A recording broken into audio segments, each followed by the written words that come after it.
Hello and welcome to the FIFA Interactive World Cup Grand Final group stages here in Rio 2014. And this is where we will be bringing you it from. My name is Kay Murray. I am your host. We're here at Fluminense FC, one of the most historic football grounds here in Brazil. And I'm joined by Alan McAnally again. He was our commentator last year. He's back again. Great to have you here, Alan.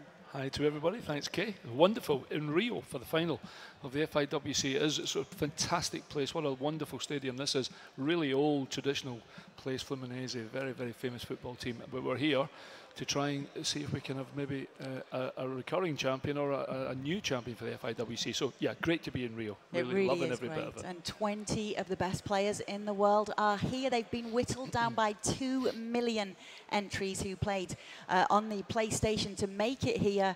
And the 20 best in the world will be on view for you today. So we'll take you through the groups. That's what's going to happen here, the group stages, which will be played simultaneously. Then the 8 who come through from the group stages will be playing in the quarterfinals, which you'll be able to see here live, each of those games. Now, I'm going to take you through some of the details before we tell you about the semi-final, which will be at the top of Sugarloaf Mountain tomorrow. A fantastic venue here in Rio. And that will be played at 4 p.m. local time. And the winner will be crowned as well. There's expected to be some very special guests there. So make sure you stay tuned with us. We'd love to hear from you as well. Please support your favorite player on Twitter at FIWC.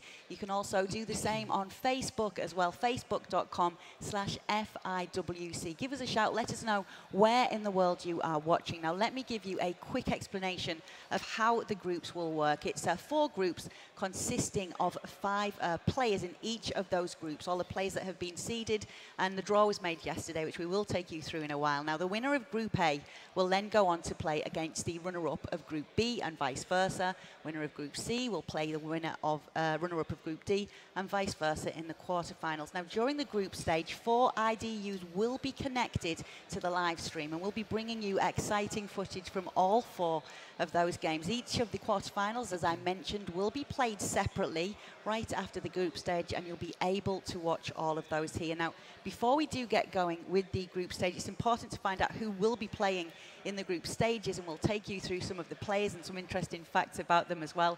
But please remember to share your thoughts with us. We would love to hear from you. Facebook.com/FIWC and also on Twitter at FIWC. So it would be great to see how those groups are shaping up now, Alan. I'm glad you did that. The winner of A plays the runner-up of B and C and D, etc., etc. Yeah, it's fantastic. Listen, you were at the draw yesterday. I was. How was it? It was absolutely fantastic. It was on top of a rooftop on the Copacabana. Oh, very nice. And we made the draw with a Brazil legend, Dunga, helped us pick the balls out. Fantastic. And one of our ambassadors, Dwight York, was with us as well, and we'll be seeing him again tomorrow, so make sure you tune in. Now, this is how it's shaping up. In Group A, one of the top seeds, we have August Rossamayo. You'll remember him last year. He's joined by Ty Walton, Michael Ribeiro, a USA player here. And interesting to see how he will fare. We've only had 1 Interactive World Champion from the USA before.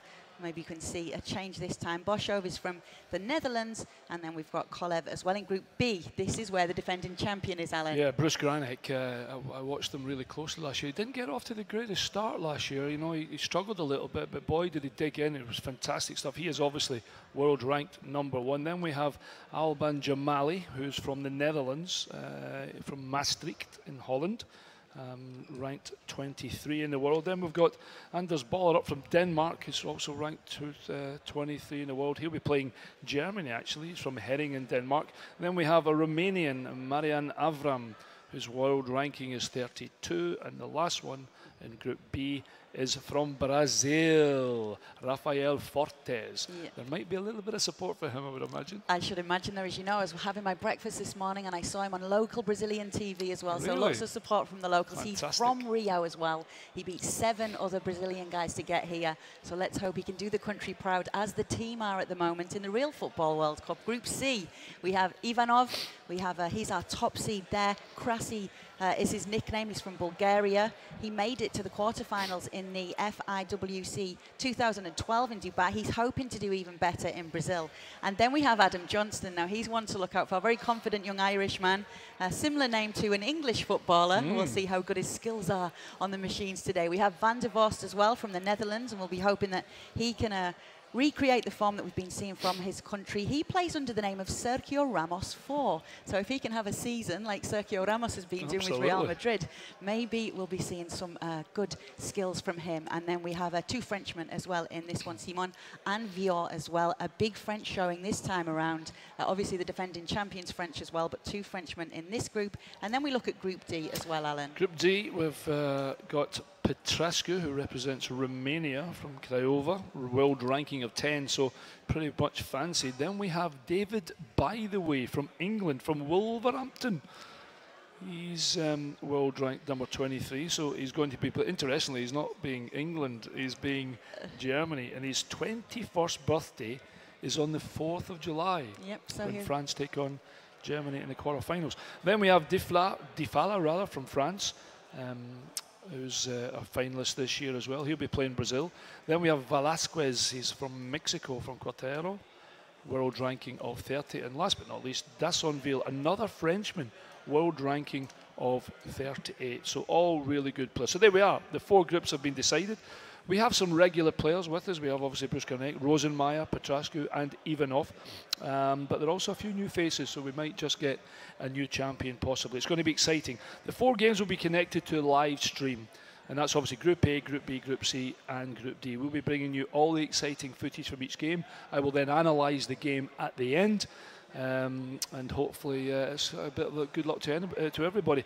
Just before we can start the game, we're going to tell you the first game we're going to do is from Group B. That will be the reigning champion Bruce Granek against Alban Jamaili, yeah, sorry, apologise, from Holland. The interesting thing about Jamaili is he plays under the username of Dexter Morgan. You were telling me this because of the have we seen Dexter?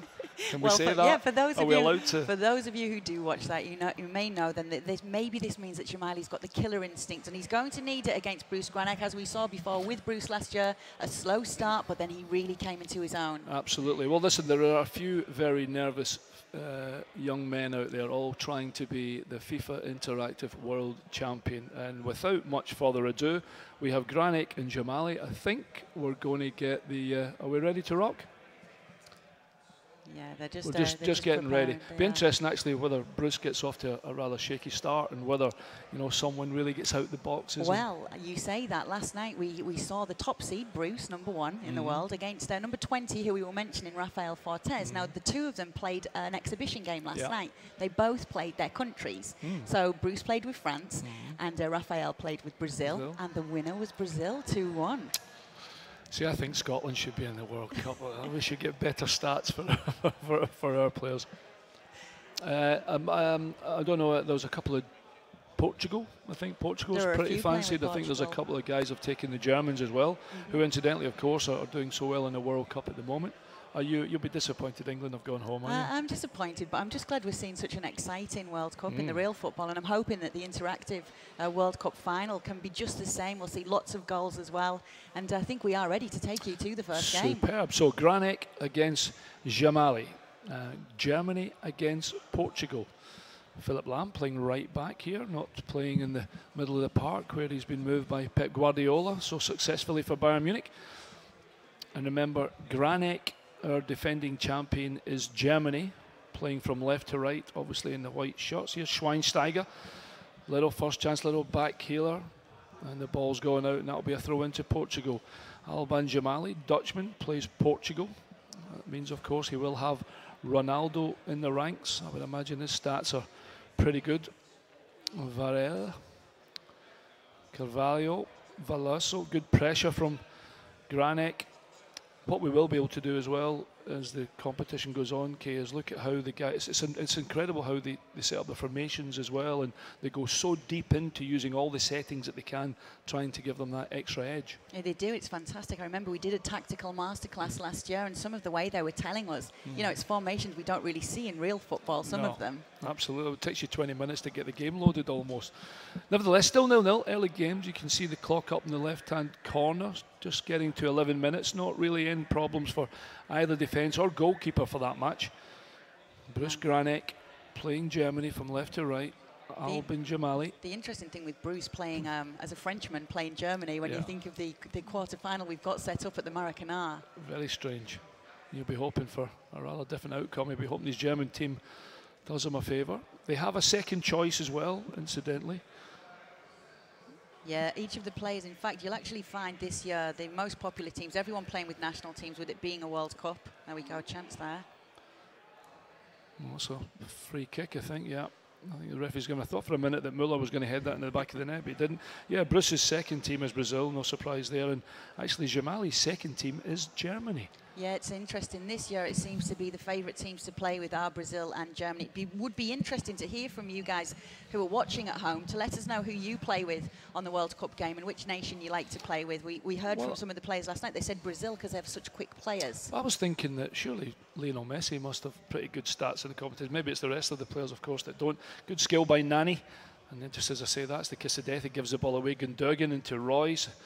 Royce, very quick Dortmund player. Will he stay at Dortmund this year? Not sure. He has a chance. Ronaldo with a shot. What a save. Wonderful save. Well done, Bruce. You got your goalkeeper across to save that. Manuel Neuer, the goalkeeper. Quick change in corner takers. Loses a left pegger. Curls in again. Ronaldo with a header. And Neuer, safe hands as he is normally. Good throw out that is to Royce. Hummels. Royce again. Can he use his pace? Comes back to Schweinsteiger. Schürrle with the ball. Play so important, scored a goal the other night. Royce is in, strike, and it's a great save. Wonderful football from the world champion. Again, left-footed. Sam will throw this into the corner. Goalkeeper comes to get it, decides to go back, and looks as though Portugal going to manage to get it away. Pretty even at the moment, isn't it, after 25 odd minutes? Yeah, it certainly is, and it's interesting to see. Bruce obviously is the #1 seed. Jamali's the #8 seed when it comes to FIWC rankings and world rankings, #23 as well in this one. So very interesting to see how they do play against one another. But we did see, as we've seen in the tournament at the moment, more in the last 16 of the tournament of the real football, that it's going all the way 0-0 till full time. Well, you find obviously as you get down the line and things get a little bit more important out of the group stages, that players can be a little more cautious. I think both players at the moment in time, although it's a first game in Group B between Granek and Jamali, things are pretty open. Couple of half chances. We're just having a little team management meeting. Maybe a water break, which we've been seeing. Yeah, listen, the weather, well, if you may, like Kay's already said, tell us where you are in the world watching the FIWC at the moment. Kay and I are quite happily at Fluminense in Rio de Janeiro. We are fantastic, old traditional ground as well this, and you can see a fantastic setting here, as you'll be seeing throughout the day. Fantastic stained glass windows, brilliant console setup, really is. And stunning weather outside today. We have had some rain showers though. I'm disappointed you and I are not sitting in the sunshine doing this actually, with a big umbrella over me to keep it off. But that's for tomorrow. Yeah, exactly. Oh yeah, we're at Sugarloaf Mountain tomorrow. Remember, that will take us into the semi-finals and the finals when things get a little bit more serious. Yeah, although this is serious enough at the moment. 7 minutes to go before half time. Can we get another chance? Granek moving the ball forward. Sam's got the ball. Good challenge. Nani's and he checks back. Little ball into Carvalho because he gets clear. He does. No, his referees decided that's a free kick. Philip Lam will take it. So a couple of saves from either goalkeeper. Nothing to get too worked out about by either player. I think Jamali will be quite happy at the moment, 0-0, playing against the world champion. Not an easy opening match for him. No, sometimes best to get pretty well. Best to get the big names out of the way. Here we go, Varela driving in, chip in the middle. Must be, oh, what a save! What a fantastic save, Manuel Neuer. He really is one of the best goalkeepers in the world.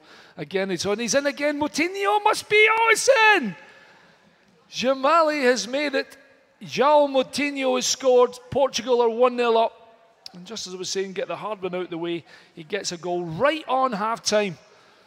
And now the world champion will have to come up with something good. Germany 0, Portugal 1. Well done, Albin Jamali, for the first goal in the FIWC 2014. Goes to Portugal. And it looks as though we'll get to half-time. Although the referee says there may be a little bit time for more. Nani takes the ball down. Good challenge. And Thomas Muller get the ball out. You can see coach quite happy. Yeah, Paulo Bento would be happy with that. Maybe he wishes Jamali had been playing on the console for him in the real World Cup. Yeah, that was a bit disappointing. There it is, half-time. What a 45 minutes for Portugal. And more importantly for Albin Jamali. Wonderful 1-0. Good play after a wonderful save from Manuel Neuer. They couldn't do anything about the replay. And João Moutinho managed to pop up to be in the right place at the right time and put Portugal 1-0 in the lead. Yeah, it's been fantastic to see the guys all last night back here in Rio, to see them relaxing a little bit before what will be an intense couple of days for these finalists. The 20 best in the world you're watching here in the FIWC Grand Final. Oh, what a goal. What an absolute magnificent goal. Moutinho gets his second. Varai was down the right-hand side and the other time, and this time again it's Varai down the right-hand side, ball to the back post. He's not picked up, and 4 minutes after the restart, João Moutinho has made it Germany 0, Portugal 2, and he cannot believe Albin Jamali, his start to this FIWC 2014 has been absolutely sensational. He just needs to keep a clean sheet. Yeah, he did, and he will start with a win. Came out of pot 2 as well yesterday, so that tells you still a very strong seed in this one, Albin Jamali, and certainly making his presence felt already in this tournament. Surely not. Ronaldo goes as Ronaldo's thought about a shot, a little twist and turn. Can he get the ball into the middle? Oh, outside of his foot. Manuel Neuer again. Superb skill from Jamali there. Got Ronaldo to have the shot with his right foot from the outside of his foot. This time, Germany get it away. Much better play. But a fantastic, fantastic opening. 56, 57 minutes from Portugal. 2-0 they lead. And it might be a wonderful opening start for Albin Jamali. I must admit, I had a little word with him yesterday. And he was pretty confident he was going to do all right. That Dutch confidence that they've got. A bit of Dutch courage. He said he's been practicing quite a lot, and he seems to have picked the right team at the minute. Ronaldo down this right-hand side, shows a little bit of skill, keeps possession, very important here, especially when you go 2-0 up. And just as they say that, Schürrle breaks. Can he get someone with him? Schürrle driving to the box. Bruno Alves is over. Can he get a chance to get it in the box? Wonderful control, and it's a goal! Sam has scored. And he will be absolutely delighted with that, Joachim Low. And more importantly, so will Bruce Granek. He's back in the game, and it's Germany 1, Portugal 2. Superb stuff. It is a fantastic start. One of the great things about seeing Bruce Granek play is just how calm he keeps. Even when he's losing, he barely breaks a sweat, this guy. Well, he's done pretty well getting back in there, especially when, to be fair to Jamali, playing the world champion, he's had plenty of possession, but just as he tried to keep possession there, he just got caught in it, robbed by Schürrle, and ball into the back post, and Sidney Sam smashes it in. Here's a corner. Using play tactics, it's a right footer from the left-hand side curling in. Oh, they're not going to do that. They're playing it short, little short one. And Veloso with the ball in the box. Can he find somebody? And that is the most magnificent header from the one and only Cristiano Ronaldo. What about that for a celebration?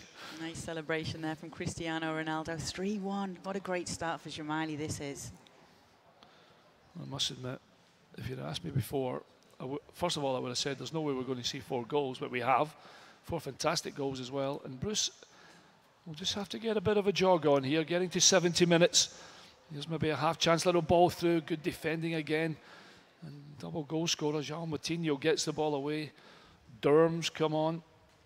The ball into Schweinsteiger. Can he get a trick? Can he find another white shirt? Royce to Lamb. Lamb down the right-hand side, cuts inside. He's looking for a white shirt, doesn't get it. Veloso with the challenge. Good play by Jamali. And this time Boateng gets it away, but he gives it away. No, he doesn't. Lamb picks it up. Schweinsteiger in the middle. Getting to 75 minutes. 15 to go. Germany 1, Portugal 3.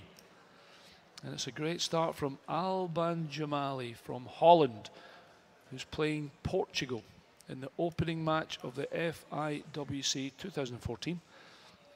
And he will be beside himself if it stays like this. Here's maybe a half chance.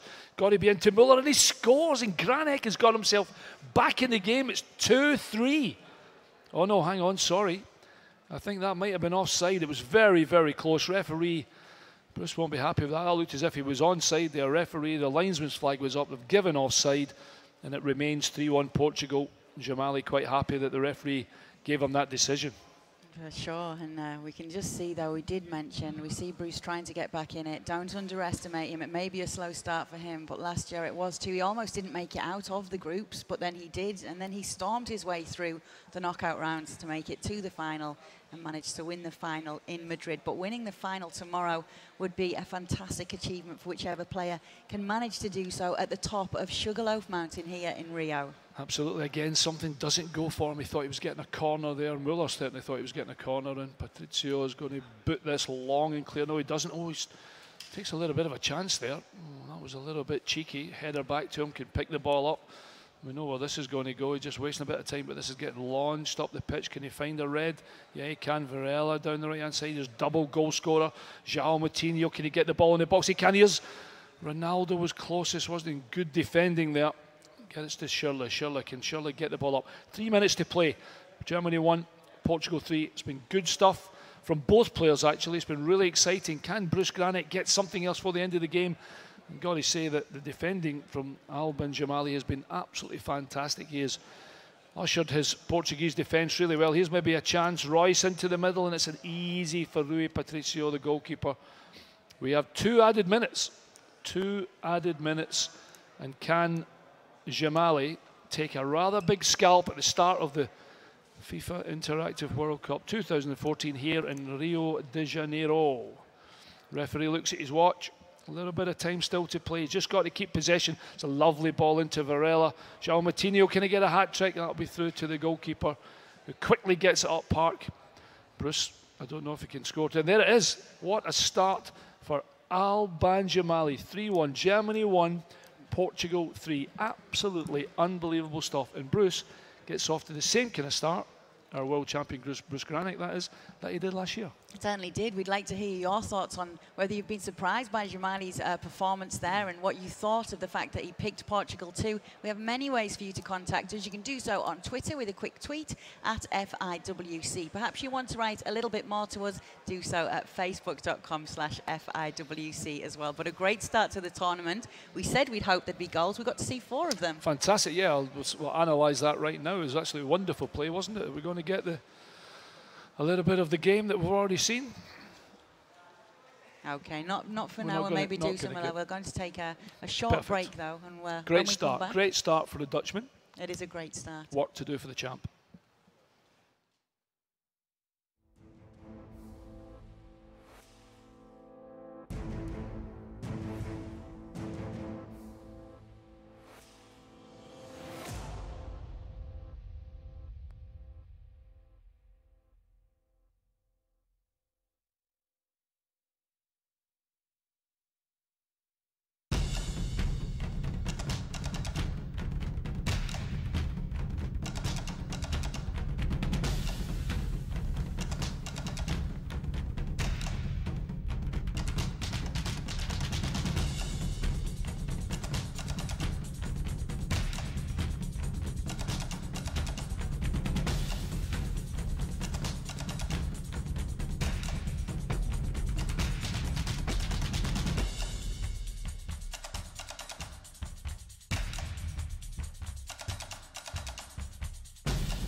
Welcome back to the FIFA Interactive World Cup finals here in Rio of 2014. Group stage is well underway. They got off to a fantastic start. Kay Murray here with Alan McAnally. We've already heard some of the drama going on. These guys do not like to lose. They put everything into this. Of 2 million players, 20 are here, so it means so much to them, Alan. I know, exactly, and it just as when you were in the break there, I just heard a scream. I was trying to have a little look. And I think one of the games that was Germany were beating Brazil. We're just getting a little look of some of the other results we've had, Kay. We do. We've had some of the other group games for you. And we have August Rossenmeyer and Ty Walton. They got off to a 1-1 draw in this one. They're both in Group A. So that's what's happened there. And then we have Michael Ribeiro and Yorick Boshov. That was 1-1 as well. So we're seeing a few draws in the group stages. Obviously, once it gets past the group stages to the quarters, we won't be able to see any draws. Bruce Granek, as we know, lost 3-1 to Alban Jamaili. And that was a good start to the tournament. That was the first game that we did see. Anders Bollerup lost his first game against Marian Avram. The two players playing Germany and Brazil there, respectively. 2-0 it finished to Marian Avram and his Brazil side.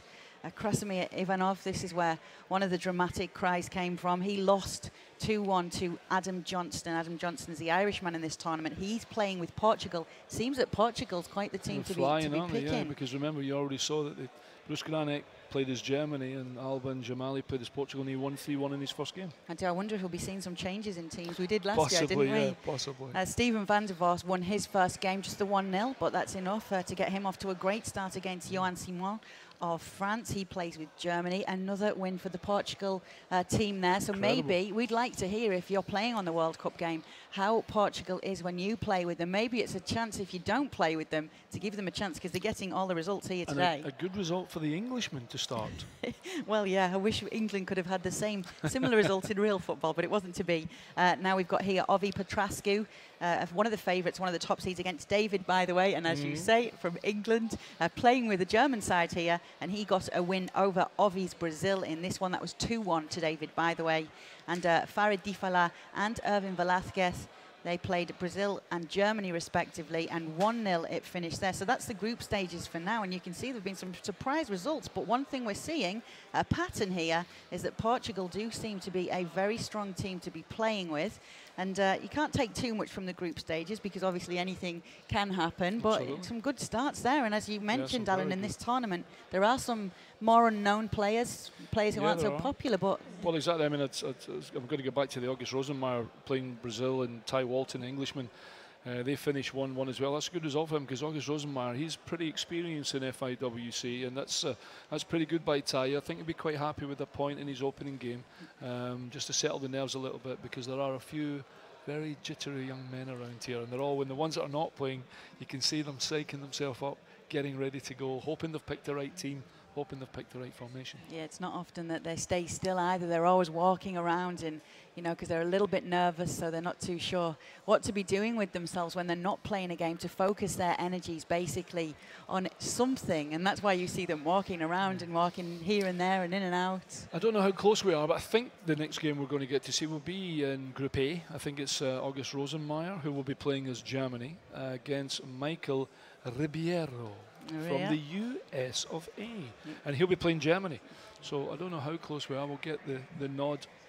Yep, I think we do have the game coming up for you, actually. Fantastic. So that'll be Rosenmeyer from Denmark as Brazil against Ribeiro, the USA, playing as Germany. Yeah, and this is another chance, as we mentioned before. The USA have only ever had one interactive final winner, so we'll be seeing if we can get another one in this one. Great game from the USA last night in World Cup football as well, real football, but just not enough in the end. They did fantastic, didn't they? They really have.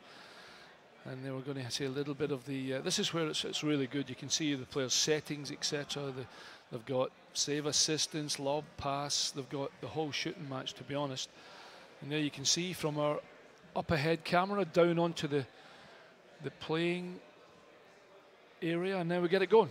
Rosenmeyer as Brazil and Ribeiro as Germany. And remember, Ribeiro started with a draw. Rosenmeyer also started with a draw.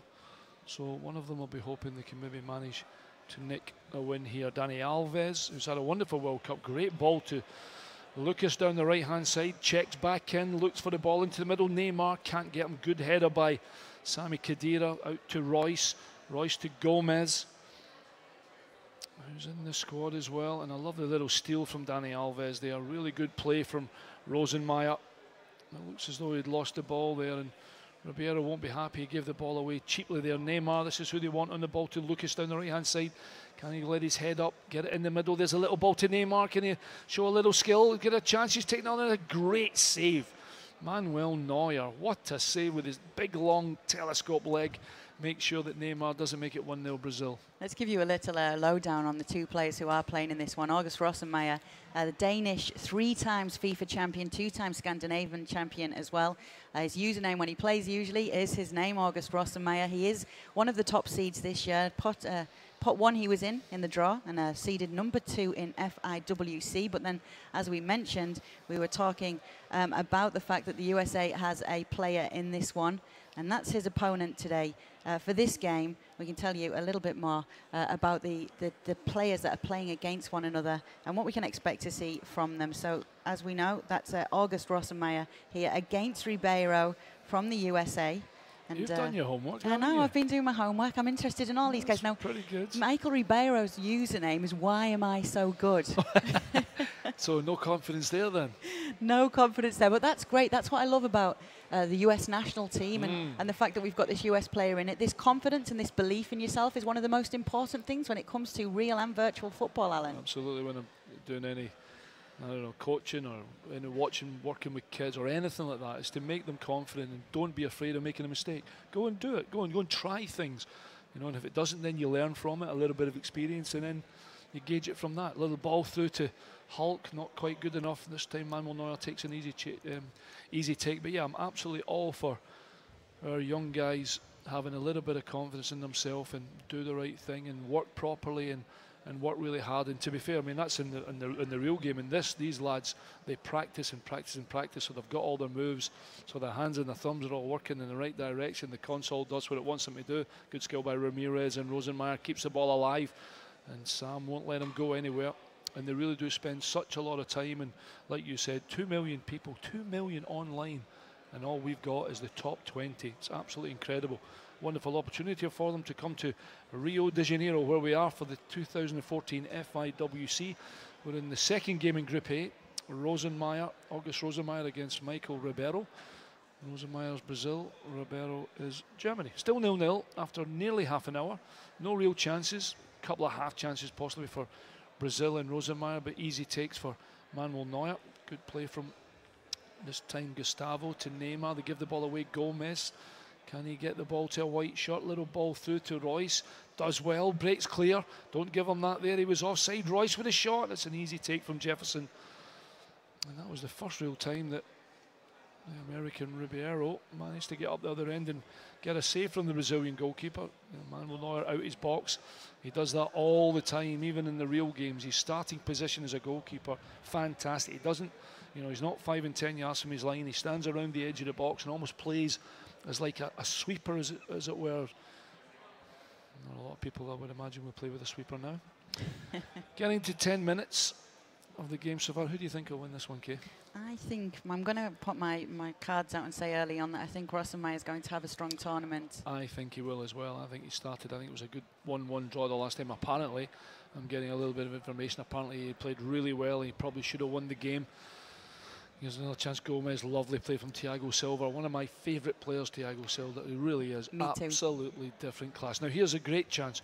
Pato, and he's giving it away in bow time with the most magnificent time tackle.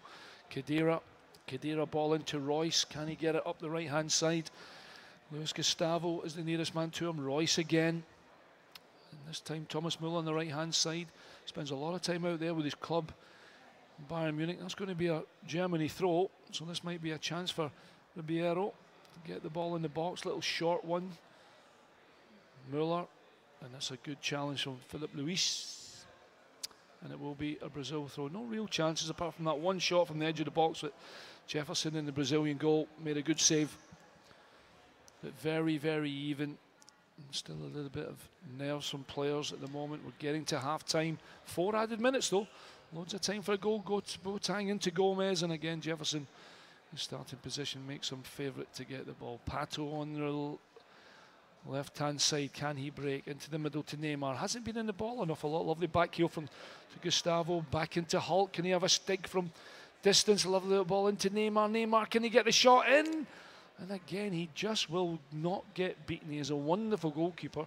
And Manuel Neuer, again, the saviour for the German national team. Change of corner taker. This time we go to a right-footed player from the right side. No, we don't. We go to left-footed from the right.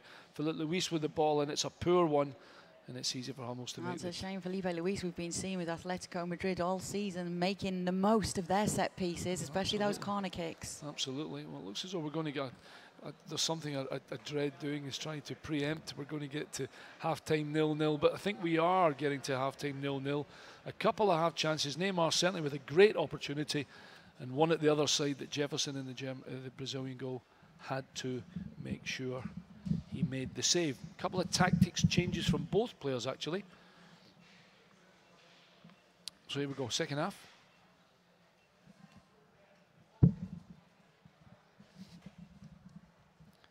Can we get a goal in the second half? Remember, both players, Rosenmeier and Ribeiro, started with 1-1 draws. Ribeiro from America. Yeah, they won't be wanting another draw then. Well, no, not really. It certainly puts a little bit more pressure on your final game. You really have to be thinking you got to win it. A win here would almost guarantee you safe passage from the group stages, pretty near anyway. And Luis down the left-hand side. Now, what a chance this is. He's got anybody in the box. Good covering from Boateng. Again, Boateng. Wonderful defending. And he did really well there. I've got to say that he got his position right. Boateng, good play by Michael Ribeiro, who it's his team, Germany. Müller up the right-hand side. Get this into the box early. He had an opportunity. He's checked back. Does he over-egged it a little bit? I think he has. I think he did just a little bit too much and dwelt on the ball. That's a poor pass from Hulk. Now Müller again down the right-hand side. Can he get past David Luiz? He can. Ball into the middle. Can we get a white shirt on it? We can't. And Hulk's back defending. Gets it away. It's good stuff. Still 0-0. Nearly 60 minutes. Remember, the players would probably have to settle for a draw if it stays like this naturally, but they would want that win. And I've got to say, it's maybe, just maybe, Ribeiro is having the better of the game in the second half at the moment with his German team.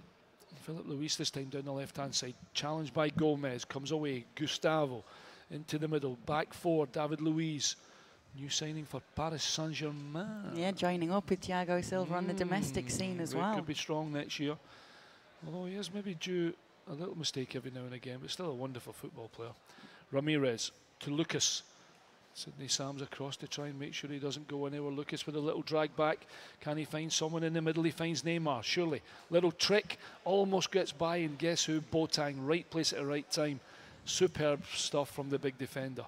Tell you what, we've been seeing a few tricks from the guys on the consoles, on the PlayStation. It's absolutely fantastic to see, and I'm sure that's why watching at home, you love watching these guys, the best in the world, doing what they do. Let us know where you are watching at home. Tweet us on Twitter at FIWC, or you can write to us on Facebook, facebook.com/FIWC. We'd love to hear from where you are. We'd love to hear who you're supporting. Another save there again, Alan. From Manuel Neuer, this time from Dani Alves, who likes a little foray forward, doesn't he? Got to say, Muller's had plenty of the ball down the left-hand side, but his distribution maybe not the best. Durham with a little ball in. Oh, lovely play. This time, Neymar. Pato. Is this an opportunity to get the ball in the middle? It's a lovely ball. Hulk's found a little bit of space here. Can he get the shot away? Yeah, it was a pretty tight angle. He's going to have to be a little bit better to beat Manuel Neuer from that kind of angle. And Rosenmeier. Remember Rosenmeier, August Rosenmeier, he's playing the Brazil team. Ball into Gustavo. Can he get away? He can't. Is that going to be a corner? Linesman's flag stays down. It's not. Good play. This time Sam gets the ball to Gomez. He doesn't. Lucas next at Gustavo. Looking for Neymar. Pato drives into the box and Durham gets it away. Boateng again. He's been excellent. Not maybe far enough. Hulk missed it. Müller again down the right-hand side. Can he break clear? The Hulk driving back to try and tackle him. Müller's got tons of room this time down the right-hand side. Is this a chance for Ribeiro after 76 minutes? Ball into the box, and it's a good defending from David Luiz. Strike from the edge of the box from Gomez. Khedira picks it up. And I thought Ribeiro, I should say. Now you've got more there. We're coming into the last 10 minutes of this game now, Alan. Oh, Will we be Here we seeing go, late goal? Pato's clear, Pato's clear, can he chance? Oh, what a wonderful goal. That was out of absolutely nothing. There was a half chance from the edge of the box from Germany, and Rosenmeier up the other end, kept his calm.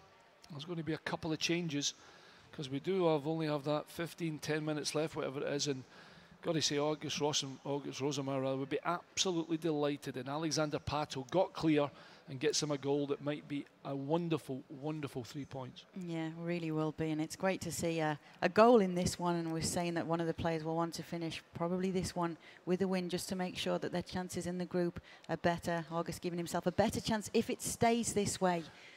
I'll tell you why that was a good goal as well. We've mentioned him about 7 or 8 times already.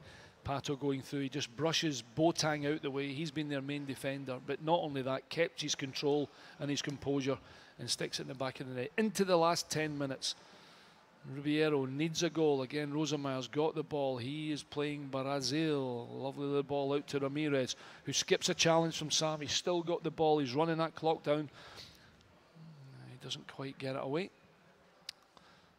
It's pretty tense stuff, isn't it? Pretty tense stuff.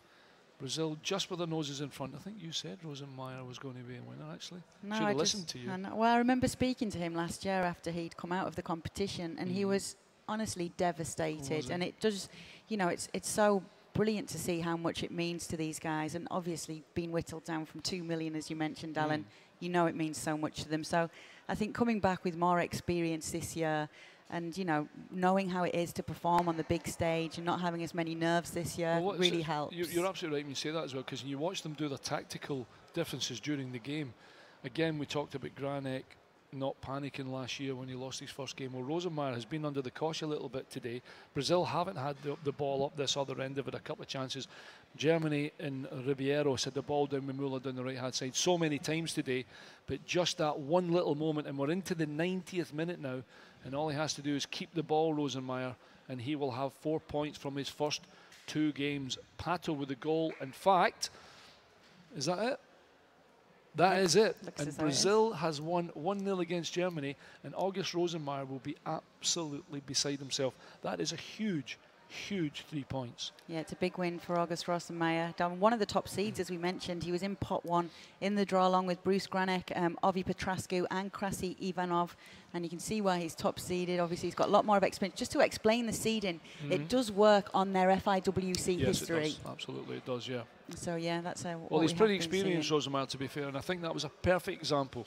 If you're all playing at home and you're, you know, maybe next year you try and qualify, etc. So this is a little bit of the analysing of the game we saw. It was good play by both players, and loads. Oh, and we've just heard a scream there, so somebody's obviously managed to get a goal. Oh, this is in fact happening now. This is Granek and Bollerup, and as you can see, Granek as Germany is 1-0 down. Little ball in, must be a chance. Muller's just got it. It's a goal, and Royce is equalising. Granek, we talked about on keeping his cool, has got the game back at 82 minutes to 1-1. Great stuff. Anders Bollerup, who is playing, is from Denmark, and he is playing Brazil. So wonderful stuff in Group B from Granek. Well, Anders Bollerup has actually said that it takes great skill, experience and a little luck to become the champion. So there's always a little luck as well, like there is in real football, Alan. If you have Lady Luck on your side, you have Lady Luck on your side. She certainly helps, that's for sure. Brilliant play from Granek, getting himself back into the game after losing the first one. So important that he certainly doesn't lose this one. 1-1 into the last 4 minutes or so. Boateng across, trying to get the ball off the Hulk. He does, and that's going to be a Germany by kick. It will be for Manuel Neuer to try and launch this, get it up the pitch. Remember, we're almost on that 90-minute mark. I don't know how many minutes we'll have extra time. Remember, we've already seen a 1-0 in our previous game when Rosenmeier beat Ribeiro, and we've gone to Group B now to see the final stages of Germany against Brazil, Granek against Bollerup. Well, there were some big surprises in Group B in the Real Football World Cup. That's the one where the Netherlands and Chile came through and sending Spain home. Incredible. So we'll see if there are some surprises in this Group B. And there's a chance. Oh, what's a double save from Granek and Manuel Neuer. He really is different class. Now, does this mean Granek's going to go up the other end? And, oh, he just gives the ball away, a little unlucky there. This might be a chance for Bollerup to win it. It's about to the back post. It's Ramirez, and a good challenge. There's a shout for a penalty there, doesn't get anything. Neymar with a free kick. No, sorry, Hulk. It'll be a left-footed from the right side. Swinging in on top of Manuel Neuer. Right on the 90th minute. Is this going to finish 1-1? That's a good header away. Referee whistle to the mouth. Still Thiago Silva on the ball.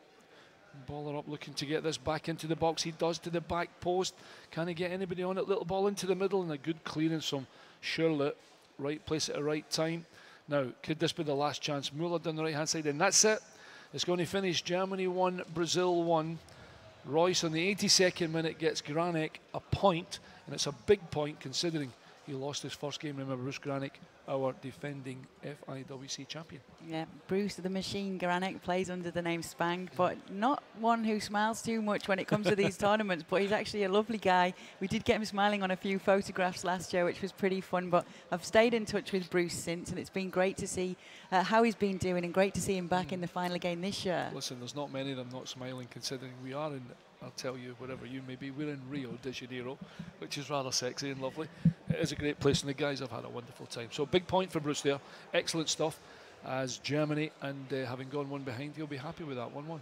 Yeah, and so we're coming through the group stages, and as you can probably hear in the background, we've been hearing cheers, we've been seeing goals. There are a few outsiders and a few dark horses in this competition, certainly looking to make their mark in FIWC history, and 2014 as well, to be at the home of football, you could say, Brazil, where the World Cup is as well. It's been a fantastic venue. The guys as well have been seeing some of the sights. They went to the Christ the Redeemer statue this morning. Fantastic. Some great pictures from there, so check out our Facebook page to see some of those pictures at facebook.com/FIWC, and tweet us, tell us how you're enjoying the tournament so far, facebook.com as well /FIWC, Twitter @FIWC. We will get the results from some of the other games as quick as we possibly can and go through it with you. I don't think we're going to see any of the analysis from the previous game. I don't think so. So I think, are we going to take a break? Yep, we'll take a short break and we'll be back with you in just a short while. Stay right where you are, don't go away.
Welcome back to the FIFA Interactive World Cup finals. We're at the group stages here in Rio. It's 2014. I'm Kay Murray, your host, along with our commentator, Alan McAnally. Great to have you watching. Make sure you let us know where you are watching in the world. Now, we have some results through from the group stages, so I'll take you through some of these results that we've had. A win here for August Rossemeyer, as we know, against Michael Ribeiro. Huge result for him. We've got Yorick Boshov and Tiomir Kolev. They played out a 0-0 draw. Still a point, though, when it comes to that. Bruce Granek, as we just saw, we came into the end of this game and saw this goal from Bruce against Anders Bollerup. That finished 1-1. Bruce with a point there could do with adding to that tally right now. Marian Avram against Rafael Fortes, 2-0 for Rafael Fortes. That's the guy from Rio. All the Brazilians back in this young man. And another win there for him. Krasimir Ivanov and Steven van der Vorst, 1-1 game between those two. And Johan Simon and Adrien Vior, two Frenchmen against one another, playing with Germany and Brazil. 1-0, that finished to Johan Simon. Ovi Petrascu, 1-0 over Farid Difala, Brazil against Germany in that game. And Irvin Velázquez and Julien Dassonville, and that finished 1-0 to Julien Dassonville. Pretty good. Well, 2 rounds done and 3 to go. Interesting tournament already. We're obviously going to be watching more of the games from more of the rounds. And the game we're going to see next will be Yorick Boshov from the Netherlands, Holland, against August Rosenmeyer, who obviously, as we saw, has just won his last game, which is pretty good. So if he wins this, it's pretty much clear that I think he will be through. August is from Denmark. So it will be Germany against Brazil, I should say, in terms of the teams. I think we're going to see it just about now. We're going to be able to go and see it. We're actually going to take a look at another game because there's some of the groups that we've not seen. So we'll keep you updated on that game. But I think we're going to be able to see one of Krasi's games. Krasi Ivanov, one of the top seeds, actually didn't get off to the best start. We heard him say, when he lost his game to the young Irishman, Adam Johnston. Yeah, he lost it. Adam was playing as Portugal and Ivanov was Brazil. So he's got a bit of work to do, and it looks as though then we're going to see Johan Simon from France, who plays as Germany, against Krasi Ivanov from Bulgaria as Brazil. Now he needs a result, Krasi, if only just to stop himself screaming in the corner and try and calm himself down a little bit. I mean, he made it to the quarterfinals in Dubai in 2012 in the FIFA Interactive World Cup finals back then. So he's hoping to go on better, but let's see if he can actually make it to the quarterfinals today. Didn't get off to the best start. We'll be hoping to add to that, and Well, just a little bit on Johan Simon. This will be his 3rd game, actually. He lost his first game against Steven van der Vorst, 1-0, but then well done to him. He came back and won his next game. So if he can win this, that just about puts him into the next round. Yeah, it really does. He said he's always dreamt of playing. Oh, sorry, they've got another game to play. Sorry, they've got 4 games. I apologise. No, they've got a few to play. But Johan Simon, another Frenchman, we've got a very big French contingent. He's always dreamt of playing in the grand final. He knows he's an outsider, but he said anything is possible. And he's seen some of his countrymen here before, and he said that has spurred him on even more so. The fact that you see Bruce Granek win last year and has really spurred him on and really inspired him to do well in this one and realise his dream. I think the whole of France is here. Well, it is actually, because they play Germany actually here in Rio on the July the 4th, which I think is Friday. So that's a massive quarter-final match in the real World Cup. But it'd be nice if they can add another French name.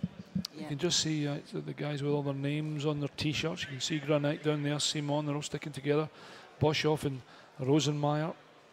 I don't know whether they're actually playing at the moment. They look as if they might have been, or whether they might have just been just about on set-up. I think a few of them are actually just getting ready to play another game. We see Bruce looking over the shoulders then of a few of his guys and the guys that he'll be competing with to see how they're playing and what they're doing in this one. But it's been great to see. In fact, I'm going to go and have a little look in a short while. I'm going to go and have a little look around and gauge a bit of the atmosphere. Guys, she's going out in the sunshine, isn't she? She's going out in the sunshine. I don't mind. I'll hold for it. Remember, you can get in contact with us. You can. We'd actually love to hear from you. Let us know where you're watching in the world. Let us know which team you like to play with on Twitter at FIWC. And we'll pick up this game right now, a game that's in action. I'm going to go and check out what's going on in this lady. one. No problem. Okay, remember we have Johan Simon against Krasi Ivanov. And he needs a result. Oh, easy. that'll be her away now, guys. Just. Obviously is Germany. And Ivanov is Brazil. First chance then, Lamb into the box, little ball and Götze, and a good save by Jefferson. All done and dusted. Good save by Jefferson. He's made a couple of good saves. I'm going to say Ivanov had to make sure he had his goalkeeper in the right place at the right time. A lovely little back heel to the Hulk. Dante, back four, Thiago Silva. And pretty deep here, Brazil. Good pressure from Royce on the ball. Jefferson, oh, a little bit, takes a chance there. Dani Alves down the right-hand side. Bombing forward, Neymar. This is who you want on the ball for you, Neymar. And a good challenge from Schürrle. Make sure the ball goes out. Remember, Johan Simon playing, Frenchman playing as Germany. Krasi Ivanov from Bulgaria playing as Brazil. Ivanov lost his first game, so he really could do with a win here. He drew his second game. And so far, the games between Germany and Brazil, I think I want to say that Germany have maybe just had the edge in some of the games at the moment. Good skill from Müller, Gundogan. A little ball into Mario Götze, Bayern Munich player. Neymar can't get the ball, but Schürrle, a little ball in and a little check from David Luiz, and that will be a corner for Germany. Royce with it from the right hand side, lovely little ball in. Can they win the header? It's a good header as well from Schweinsteiger, and Jefferson with a wonderful save. Good stuff from Ivanov again, making sure his goalkeeper Jefferson made the save. Right now the Hulk. Can Krisi Ivanov get the ball into the box? And again, Hummels, wonderful defender. A lot of talk about him maybe leaving Dortmund this season, maybe. Anyway, corner. Ball into the box. Can Brazil win the header? They can't. Ramirez is out on the right-hand side. Good control. Ivanov uses Ramirez again. Ball into the box to the back post. And Müller it was. Away with the header. Götze, middle of the park. Little ball into Royce. Royce to Schürrle. Can he move forward? He can't. The Hulk with the challenge. Schmelzer into Gundogan. To Royce. Good control here from Johan Simon.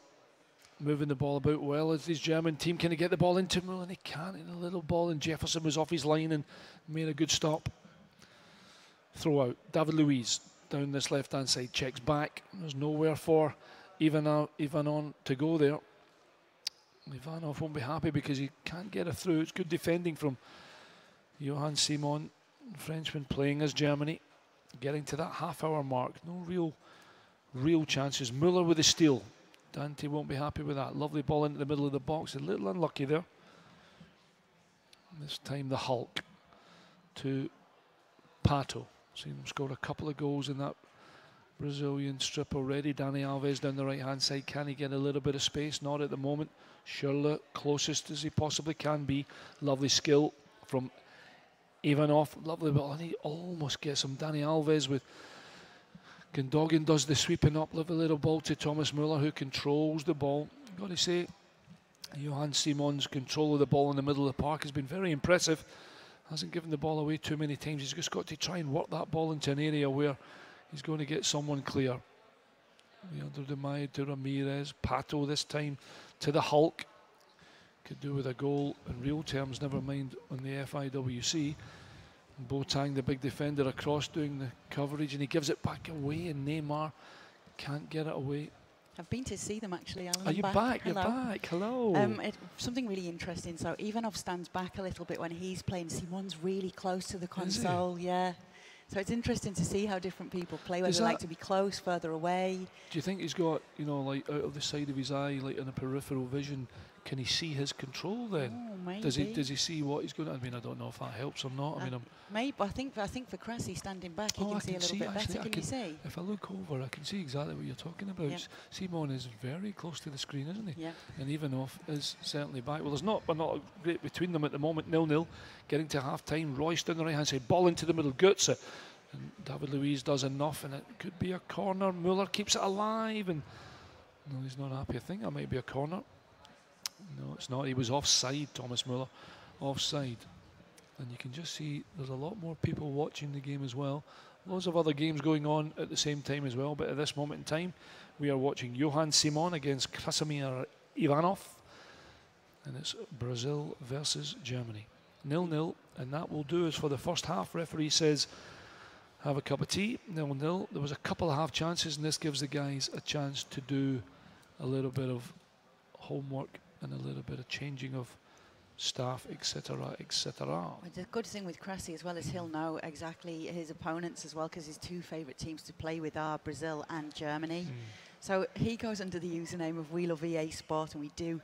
That's why we're able to see this game, and a fantastic game it is that we're watching, the World Cup version too. Just seen a couple of highlights there. There was a lovely ball in from Muller to Götze. Götze got the header on, but he just couldn't get it either side of Jefferson, and it was an easy save for Ivanov. And that was after 26 minutes. And then this is the one here. He just doesn't get enough on it.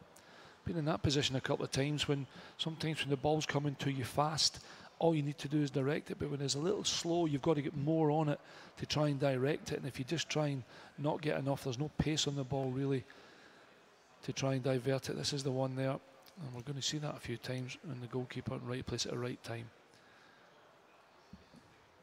I don't know what the guys are doing at the moment. Probably just getting it ready. This is being played at the Maracanã. That's where we will be seeing the quarter-final on Friday between France and Germany in real football. What a stadium it is, Alan. Oh, it's beautiful, isn't it? Absolutely fantastic. I mean, to be fair, as an ex-football player, I'm kind of gutted. I'm never going to have that opportunity to go and actually play in something like that. But for a modern-day football player, it's no more than just a dream come true. Okay, we're going to hopefully try and get the. Oh, we're having a little bit of problem, I think. Yeah, well, we can plenty of games going on, and we will be keeping you updated with the feed as well when we do get it back, and of course all the results too. And that's the game that we are seeing at the half. It is between Simon and Krasi Ivanov as well. Krasi didn't get off to the best of starts, so he'll be hoping to rectify that in this one. We were just talking, I've been walking around and seeing how these guys play. Very interesting. Simon's so close to the console. Krasi's just staying back a little, trying to stay calm, and I think that's the best way, is not letting the pressure get to you at this stage, Ellen. No, exactly. And even though they're having a little bit of a problem just getting the game started again, they'll be really, you know, chomping at the bit, as it were, to try and get this game started. Remember, it's 0-0 at half-time between Simon and Ivanov, and there's loads of people here as well, all pretty, and there's cameras and there's cameramen and photographers. And I see some Mexico kits there. Yeah, there is, isn't there? Velasquez, it must be watching. So we've got a game with Boshov playing in this one now. Well, while we've been away, Germany have taken the lead. So Johan Simon has managed. Oh no, that's sorry. Is it two different people now? I think we might be in a new game now. We're in a new game. We're in Boshov's game. Oh, we didn't. Yes, we are. We are in Boshov's game. Yeah. So the boys are obviously struggling a bit to get that one going again. Yeah. So we're now, fortunately, able to see another one here, and it is between Boshov and Rosenmeier, if I'm not mistaken. That's who we're seeing right now. This one here. Group A. We're in Group A. It is in Group A. Yeah, we are. We see a goal in this one as well. Absolutely. So Boshov, so Boshov against Rosenmeier. Remember, Rosenmeier had done really well in the last game. We actually looked against the American Michael Ribeiro. We won 1-0, but now Boshov from Holland, incidentally, playing as Germany against Rosenmeier from Denmark, is playing as Brazil. Brazil playing in that blue strip. I've got some interesting information about Boshov. I'll see if anything comes of this. Ramirez White. Okay, so Boshov's favourite player is Rafael van der Vaart. Now we know an injury ruled him out of the World Cup, so hopefully Boshov can do what van der Vaart didn't manage to do on the world scene here and actually play in the World Cup finals of 2014. This is what I find really interesting when they go into their squads and change their. So basically, you can understand why he's decided, Rosenmeier, to change his whole tactics. Change his formation because he's a goal down, has to get something. Presumably he's going to have extra men up front, and I think I might even be right. I don't know whether he's actually got 4 up front there to try and make sure if he can get the ball to Neymar, get him a bit of space, and hopefully make a change. Gustavo for him in the middle of the park to Hulk. It's time to Neymar. Lovely little turn. Good ball to Lucas down the right hand side. This is about having an extra man up front. Little check back ball into the middle. It might be. It's a great save from. Oh, that's a goal. He's managed, and that was absolutely typical of August Rosenmeier. He was 1-0 down. Again, you can see straight back into formations, and a brilliant situation for him, and gets a goal back right away. And all of a sudden, It's 1-1. Scolari very happy indeed. Happy with that. And the interesting thing with Boshov as well, he's a very confident young man, and he says that when he's on his game, nobody can stop him. So you have to remember that these guys are coming up against 19 other players who are also on their game usually as well. Absolutely. A little change. Gomez off, closer on for Jorik Boshov, our Dutchman. But the Hulk manages to get a goal for Rosenmeier, and we might get another one here. Lovely little ball in, this time away. Goes to Schürrle, goes to Royce. David Luiz on the close down. Royce check back into Khedira. Khedira with the ball to Bender. Bender to Schürrle, and he can't get it away, and that'll be an easy take for Brazilian goalkeeper Jesvin. Good stuff from Rosenmeier. 1-0 down, a little tactical change, and gets the goal, and all of a sudden we get to 75 minutes, and it's Germany 1, Brazil 1. Yeah, going into round 3 as well. August comes into this one with 4 points after a draw and a win. Not a bad start for him at all, but for the Danish guy, he knows how it is to be a champion in his home country. 3-time Danish FIFA champion, 2-time Scandinavian champion. Imagine if he can make it this year to be the FIWC champion. Oh my goodness, and Pato with the striking, great defending, we've got to say, from Boshov. Did fantastically well. There was 2 defenders to stop the shot from Pato. Otherwise, it looked as though he might even have nicked it 2-1. This is a Group A match between Rosenmeier and Boshov, Brazil versus Germany. We're getting to 80 minutes, it's 1-1. Will we have a winner? We'll be seeing a lot of Brazil versus Germany throughout this tournament, 2 of the favourite sides to play with, but Portugal did get off to a good start as well in the FIWC. I was thinking actually that Portugal looked as though they were as good as them all, and of all the results we've seen, I think Portugal's been a pretty common winner, even against Germany and Brazil, although it's down to, of course, the individual skill by the players, how they set up, how the formation is. Giving the ball away here. Lucas into the box, little ball into the middle, and it's going to be an easy take from Manuel Neuer, just not enough on the cross. And the Hulk, no chance, having had already 1 goal, no chance to get near a second. Lovely little cushion pass to Thomas Müller, who does a nice little trick as well. Little drag back, ball into Schürrle, Dani Alves sweeping up, ball into the box. Going to be a throw-in for Brazil, taken nice and quickly. Or it was, until the ball boy gave it to somebody else. Dani Alves with a throw-in, Lucas with a little touch, Neymar. That's who you want on the ball. Neymar's got to pass it inside to Lucas again. I love the little, oh, he should have given that there to Alexander Pato. Ramirez, Neymar out there. So now is this a chance? 4 added minutes. Little drag back. Is he doing too much? Can he get away? And he's drilled it right out of play. And that was poor by Rosenmeier. You expected him to manufacture some kind of opportunity with not long to go. Then again, it's maybe going to be the other end for Germany here. 4 added minutes. Boateng to Bender to Royce. Are we going to get a winner? Can Boshov sneak this? There's just another little change of formation. You can see there just during the game, just changing tactics. Lovely little ball into Bender. Gustavo, the defender, looks as though it's going to be a bit of a stalemate. In fact, that is it. It finishes Germany 1, Brazil 1. So Boshov gets a point against Rosenmeier, and Rosenmeier has 1 more game to go. I think he's got 5 points, so 1 more win from Rosenmeier would guarantee safe passage through out of the group stages. He can get through, and a confident young man this year, as we said, the experience definitely playing a part, and his role last year in Madrid's helping him out as well.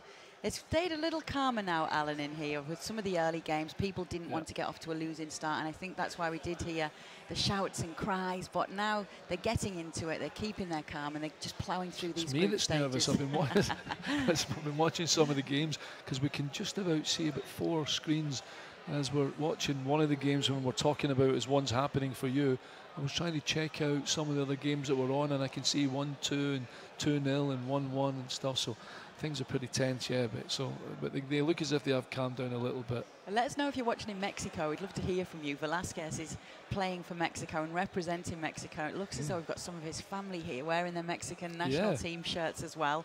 Always a good shout out, and you can do that by tweeting us at FIWC and also getting in touch with us on our Facebook page /FIWC. We are going to take another short break. When we come back, we'll bring you some results and hopefully some more games from the group stages.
Welcome back to the FIFA Interactive World Cup 2014 finals. We're here at the group stages at Fluminense FC. Myself, Kay Murray, your host, and our commentator, Alan McAnally. We're halfway through the groups now, Alan. Incredible. It's literally gone like this. There's a few very happy faces and a few glum faces as well. There are, and we've heard some cries, we've heard some cheers, and it does start getting to that point now as well where the players keep their cool, but you see them cheering goals and lamenting goals that they miss. Well, absolutely, and we're going to see hopefully the group stages in just a minute and how they stand. I think there's a couple of games to go, so not all is lost if you haven't got off to a good start. Certainly isn't, obviously, in the group stages as well. Few games to be played, and you can tweet into us. We've had some tweets in from Mexico, actually, asking how Velasquez is doing. I knew there would be some interest in this young man. Mexicans are always so good at supporting their national team men and their compatriots as well. So we'll keep you up to date on them, and we'll take you through some of the group results as well that we do have here. We've got Yorick Boshov and Rosenmeier with a 1-1, and this is some of the standings. Yeah, well, you can see how Rosenmeier's is 1-1, drawn 2, which gives him 5 points, which is pretty good. From England, Ty Walton played 3, drawn 3, so it's not too bad, puts him second in the group. Our man from America, Ribeiro, played twice, so he's obviously got an extra match. I think they might be playing actually right at the moment in time. 2 draws, 2 points. Same for Boshov, but not just so for Kolev, who's had 1 draw and 1 loss in Group A.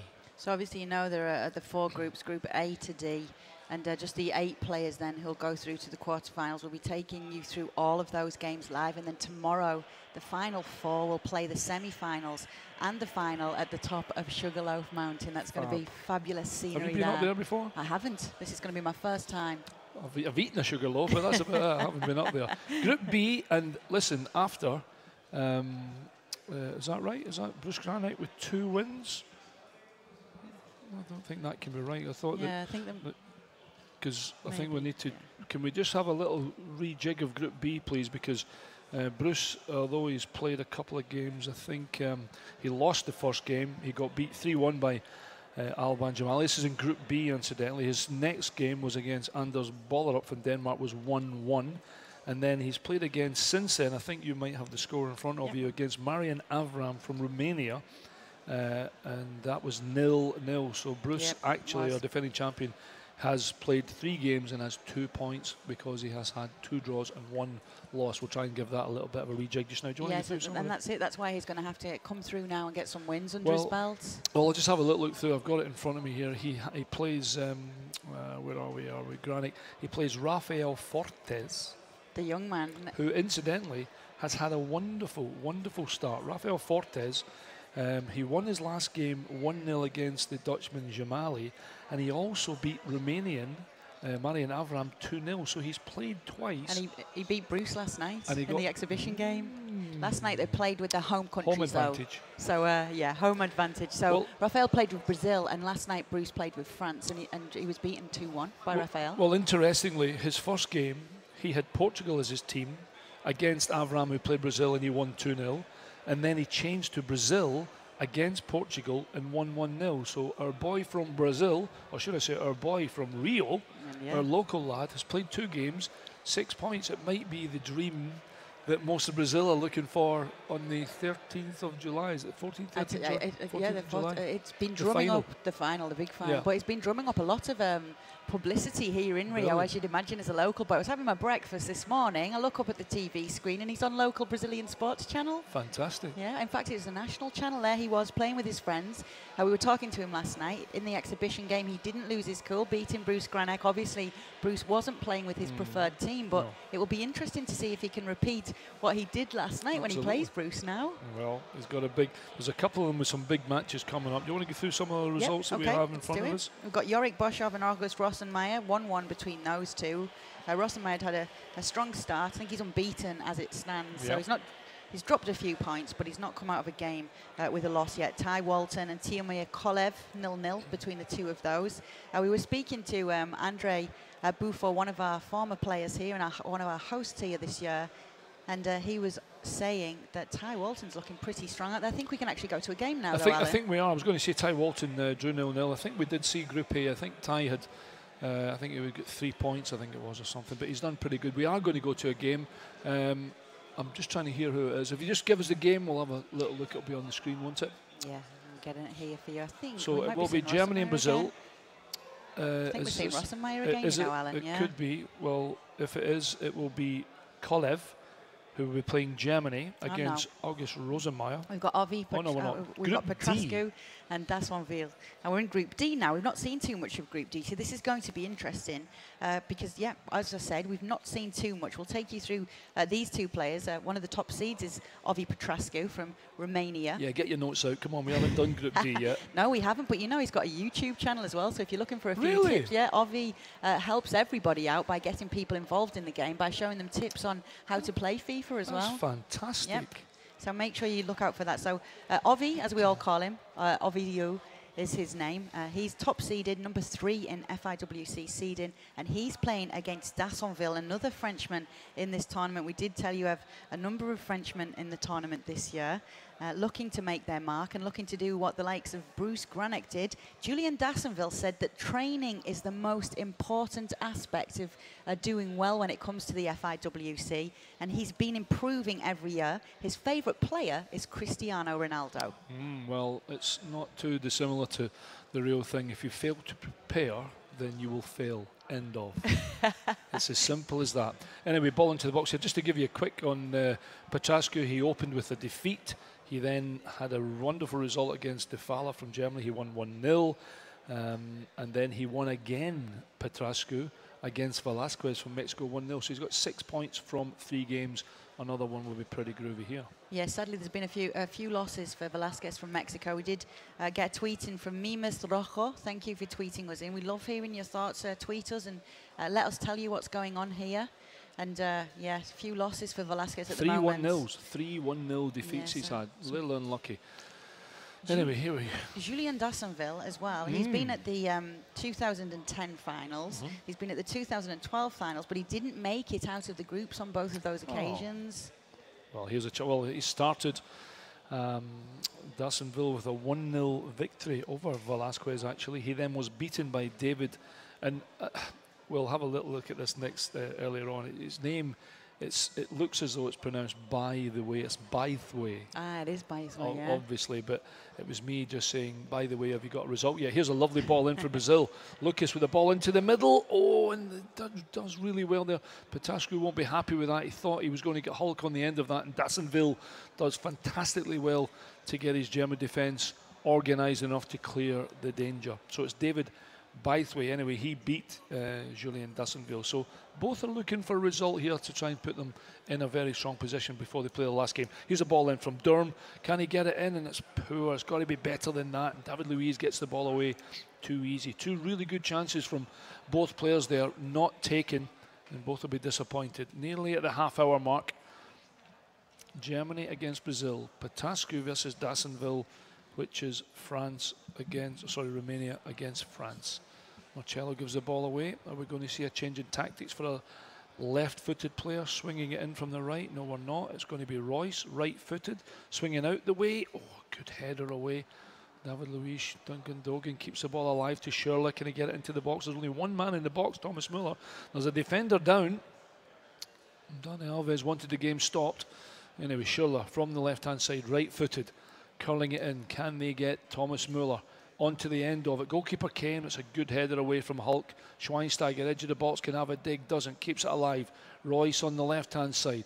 Can he get the ball into the middle? He does, and Jefferson with a punch away. Germany keep it alive. Now it's Ramirez. Not too many goal-scoring opportunities. One for each. And they'll know they'll have to do more of that. Here's Neymar. This is who you want. Lovely defending from Matt Hummels, and Dassonville, who's working the German team, will be delighted with his big defender taking it off of Neymar there. It's interesting as well because Dassonville was in one of the last pots, pot 5 last night, as even though all of these guys, top 20 obviously of 2 million, of the players here, they're the lowest ranked. So he's second lowest ranked in the tournament. So this is great to see how some of the underdogs are doing against some of the top seeds. And obviously Ovi Petrascu is one of the top seeds in this tournament. Number 3 he's seeded. Absolutely. So if you think, oh no, I'll never be able to play and beat any of these guys, you absolutely can. You don't need to be top seeded. Give it a go, be one of the 2 million, and you might be with us somewhere the next time we do the FIFA Interactive World Cup. Well, that's a great point. You keep playing, you keep practicing, and you get to come to a final if you make it to the top 20 to these fabulous locations in the last few years. We've seen Dubai, Madrid, and now Rio has to top it, Alan. Fantastic. Can't wait for next year already. We're not even finished this one. Plenty of football to be done so far at the moment. The real World Cup is going on. We're at the quarter-final stages. We will soon be at the quarter-final stages for these guys as well. Getting to half-time, Germany against Brazil, Petrascu against Dassonville, and not really too many chances. Football there, aren't you? Well, yeah, I was thinking of. I think I put Dan against Petrescu. Dan Petrescu, yeah, and I think I might be right in saying I think he does work with the national team with Romania, having qualified for the World Cup though. Can he get something from the Romanian team here? Germany keep the ball alive. It's got to be a corner, referee, surely. It is. It's Schürrle from the left-hand side. No, it's not. It's Royce. Set tactics, ball into the middle. Goalkeeper comes. My goodness, Jefferson. He was in no man's land there. To Durham, Durham to Royce. Plenty of time to get the ball over. It's a little dinking. Can he find someone at the back post and they get the ball away? Hulk it is with a great header. And that just might be a very, very timely defensive header from Hulk. We might have one more chance before we get to the half-time. Referee says we'll have one more chance. Ball into the box again. It's David Luiz with a header away. And the referee says play on. There's going to be a little bit more time. Dani Alves. And that is, in fact, it. Half-time, 0-0. No real chances. I would imagine it was time for a little bit of formation change from both players. Yeah, and as I did mention, Ovi has his own YouTube channel. He likes to give tips and tutorials. So if you're a FIFA player yourself, make sure you look out for that one. Ovi Petrascu, one of the top seeds in this tournament, but as we mentioned, going up against Julian Dassonville, who's seeded 19th. He actually has the name Zizou in his username, and as Cristiano Ronaldo is his favourite player as well, so he's definitely got good taste when it comes to good players. I'm just thinking, actually, if I start watching his YouTube site, whether it would make me any better. Yeah, I think you could do it. I think you could do with a few tips and tutorials. I think even I could beat you. I would do. Well, listen, of that I have absolutely no doubt. No doubt. I'll not be contesting that one. Second half, Petrascu and Dassonville. Can we get a goal at least to separate the two teams at the moment? Not a lot between them in terms of possession in the first half. There wasn't too many chances for either goalkeeper, Jefferson or Manuel Neuer, to get too animated about. I've just heard some clapping in the background. I don't know if you're picking that up through the microphone. So somebody's happy, somebody's in. Here might be a chance for Dassonville with his German team. Royce, little ball, and it's still alive. Can he get it away? And Thiago Silva, as he usually does, mops up the danger for Brazil. Ramirez, middle of the park, to Willian. Come on as a substitute. Back to Ramirez, to Willian. Can they keep possession? Durham, good interception to Goetze. Another change. And there's a chance for Schweinsteiger. David Luiz on the chase. And Schweinsteiger was offside. It was pretty tight, but he was offside. Dani Alves, a chance to boom this up front. A little short one. Back to Silva, to Luiz. David Luiz now goes to Paris Saint-Germain for his football next year, or next 4 years I should say. Neymar can't quite keep it in play. That's a good 1-2 from Muller to Hummels, back to Muller to Royce, and a lovely little ball in, and again Thiago Silva takes up good position. It's your favourite player? No, I do like Thiago Silva. It's going to be great to see PSG this year. You feel they've been growing in Europe as well, and it looks like this year they could really make their mark. Oh, money does play a big part in modern day football, of course, and they've certainly spent a few quid, and I think that brings its own pressures, of course, with that. But I think in buying, Luiz to play alongside Thiago Silva, they're going to be pretty good pair together, you would think. They can talk the same language. A passionate pair, we'll have to say. Also, yeah, there could be a few hairy moments along the way, possibly. Anyway, we're looking to try and get a goal here after an hour's play. Germany against Brazil. Here's a lovely little ball into Royce. Can he take this? Goetze with a chance of a shot, and just too many bodies there, and referee doesn't like something. That might be a free kick. I can only presume that Goetze's fouled Thiago Silva as he tried to get the shot away, didn't quite do it. Now they're deep in their own half with Ramirez to Hulk with a little boy to Damiano, to Willian down this right hand side, driving in. Durham, as he has done all last season, Eric Durham, a wonderful challenge, gets the ball back for Germany. They've given it away though. Neymar, he gives it away to Gundogan to Müller down this right hand side. Goetze to Gundogan again. Good play here from Dassonville with his German team. Trying to keep possession. It's Hulk intercepts Willian. Can he get the ball out to Marcello? Marcello, can he find another blue shirt in Neymar? Neymar's very, very deep. I was thinking he may have to change formation and get Neymar a little bit further up the pitch. You don't want to see him that deep, and that just might be the moment he actually might try and do something like that, because he's not happy. There's no point having Neymar on the ball at left back, is it? Just about to say the same thing, and you've seen how strong he's been having in real football, Neymar. I was speaking to Ronaldo the other day, and he was saying that it's fantastic seeing just how well he's been doing. I'm sure, though, we're just seeing the name closer there. Ronaldo will be watching and hoping he doesn't score another World Cup goal. Well, that would be, of course, I think 15 or 16, I think it is, isn't it? They got the goals, I mean, I played in 1990 for Scotland, but unfortunately my goals are 0. Although we played 3 games and we went home after 3 games, which wasn't very good. We were a little unlucky in the last game. We actually played Brazil. We got beat 1-0, and we got beat by Costa Rica 1-0. And to this day, until I leave this mortal coil, I still will not believe that we didn't get a better result against Costa Rica. But hey, happens in football, and they haven't let anybody down, Costa Rica, again this time. Nope. With a wonderful result against Uruguay, and obviously against England, etc., etc. They've been pretty groovy. And a wonderful goalkeeper in Kaylin Navas, plays his football at Levante, but we'll see how much longer he'll be there after a fantastic tournament from him. I always think sometimes when a player is picked by his national team to play for the World Cup, it might be a better idea to offer him a new contract before he goes, because if he does well and he comes back, it's going to cost you more money. Yep. Schweinsteiger, not particularly happy. He's off. Sami Khedira is the replacement. And obviously, Dassonville will be hoping that makes the desired effect, that we can get a goal. We get to 76 minutes. Not being a great game in terms of chances. It's a very, very difficult chess match we have at the moment. Formation's pretty even. Possession even, chances even, and Joe this time maybe. Ball into Royce, to Gomez. Gomez, little ball to Muller, who's been very good on the right-hand side. Philip Lamb down this right-hand side. Checks back inside to Gundogan. Good football from Dassonville with his German team. Royce on this left-hand side. Can he get the ball into the box? Dani Alves is the closest defender. Willian can't get it off him, and a good challenge. Still in the right area for Dassonville to get this ball into the box. 10 minutes to go of Germany-Brazil. Group D. Romanian Petrascu against Frenchman Dassonville. Khedira gives the ball away. Willian launches it to Joe. Joe on the turn. Dani Alves racing down this right-hand side. Eric Durm can't get him. And Dani Alves keeps going. Boateng comes over for a little bit of a go, and Boateng, there's about 3 stone of a difference there, and 5 or 6 inches in height. And it was just not enough for Dani Alves. Oh, bit of football, giving the ball away. Pato, who've already seen it, they give that ball away.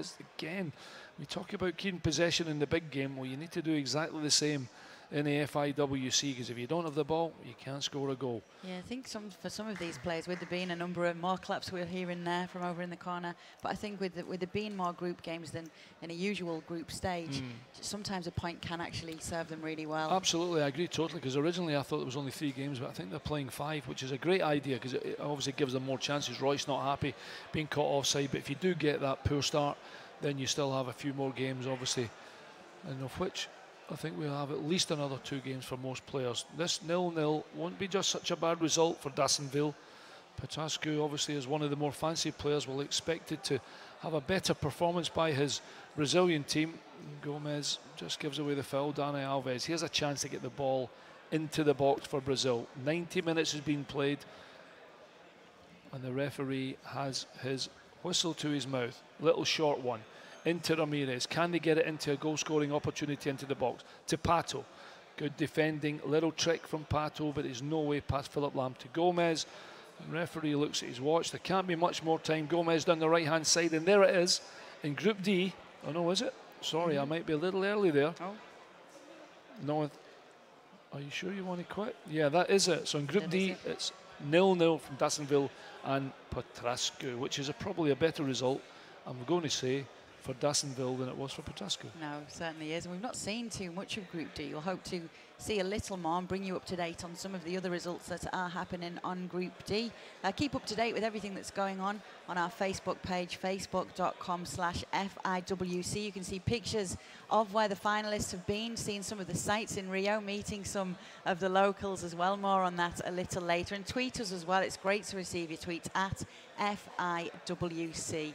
We are getting through these group stages, ploughing through them, and a little bit unpredictable as well. Yeah, absolutely. They have been a little. It certainly hasn't gone the way we thought it might go. No, I think we can take you through some of the standings actually that we do have when it comes to Group D, a group that we've not seen too much of today. And the last one that was pulled out here are some of the standings from Group A. And at the top is one of the favourites for the whole tournament, August Rossemeyer from Denmark. After 3 matches, he has 5 points with 2 draws and a win there. And Jorik Boschov, 3 matches, 3 points. It's not too bad at all, isn't it? It just shows you if you can keep that L column without a number in it, then that's what you want to do, to be honest. But exactly as we probably thought, that Rossemeyer, strong player, chased by Boschov, Walton and Kolev. You would think that Ribeiro has maybe got a little bit of work to do. And that's the thing you said with Ty. He's not managed to lose any, but he's not managed to win any, but still puts him up there on 2 points and might just be able to nick it because it's just 2 matches so far. And so he definitely can climb that table and put some pressure on the 2 above him. So that's how Group A is looking at the moment. More games still to be played, and we'll be taking you through as many games as we can here as we fight our way to the quarterfinals, and you'll be able to see all of those. And here we go, look at this, Group B, and who's on top after just 2 matches, but Rafael Fortes. Our boy, our Brazilian boy, 2 wins, absolutely fantastic, and not only that, goal difference of 3, so that is really good news for him, 6 points. I think it's his birthday this week as well. We've got a few birthday boys in the ranks, yeah. So he's one of the, beat 7 of the best players in this country, Brazil, to win his place here. He's a student from Rio. He's at the top of the board right now. He's followed by Marian Avram, who I've been seeing walking around and looking at some of the other games. But look at this. In the second from bottom place, Alan, it's Bruce Granick, the defending champion. What's more surprisingly, I mean, listen, 2 draws is not too bad. That defeat in the opening match has hurt him a little bit. But Bruce, that -2 goal difference, he won't be happy with that. I mean, he's obviously still got another couple of games, so he will be able to hopefully, as a defending champion, progress out of the group stages, but it's a big ask for him and he cannot have any more mistakes. Anders Boller up from Denmark, not too good. He's only played 2 games, of course, which is 1 less than the defending champion. 1 draw and 1 loss. I tell you what's interesting in Group B as well, the 2 of the top came from pot 5 and pot 4, which tells you that they're not by any means the top seeded of the finalists, and they're actually storming this leaderboard as it is right now. Marian Avram, second there, and he decided to take place in this tournament after seeing how well Ovi Petrascu had done, and that inspired him. And it's really nice, you hear a lot of those stories where they see their compatriots doing well in this tournament and they come along and try and get into it themselves. Absolutely, I think it's a great idea, and if you know people that actually play in it, it will sort of jog you on to try and do the best you can. This time, Group C, Steven van der Vorst, 1 win, 1 draw, 1 loss, 4 points. Johan Simon from France, 3 games he's played though. He has played 3. Well, hang on, with the one at the top here, matches should really say 3 if he's got 1 win, 1 loss and 1 draw. So there maybe that needs changing a little bit. Yeah, but exactly. Adam Johnson from Ireland, 1 win, 1 loss. And I did walk past, just when we were in the break earlier on, I walked past and I said, did you get beat? And he was on with a bit of a grumble and he wasn't that happy. Of course, they're competitive boys, these are, but the top of the board there, Van der Vorst, a Dutch game has not actually lifted the FIWC title since 2006, Alan, so it would be good for the Netherlands if they can stay on top there and come through. We're going to keep going through with some more of the groups after a quick break. Stay right where you are, maybe grab yourself a quick refreshment and we'll be back with you in just a moment.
Welcome back to the 2014 FIWC.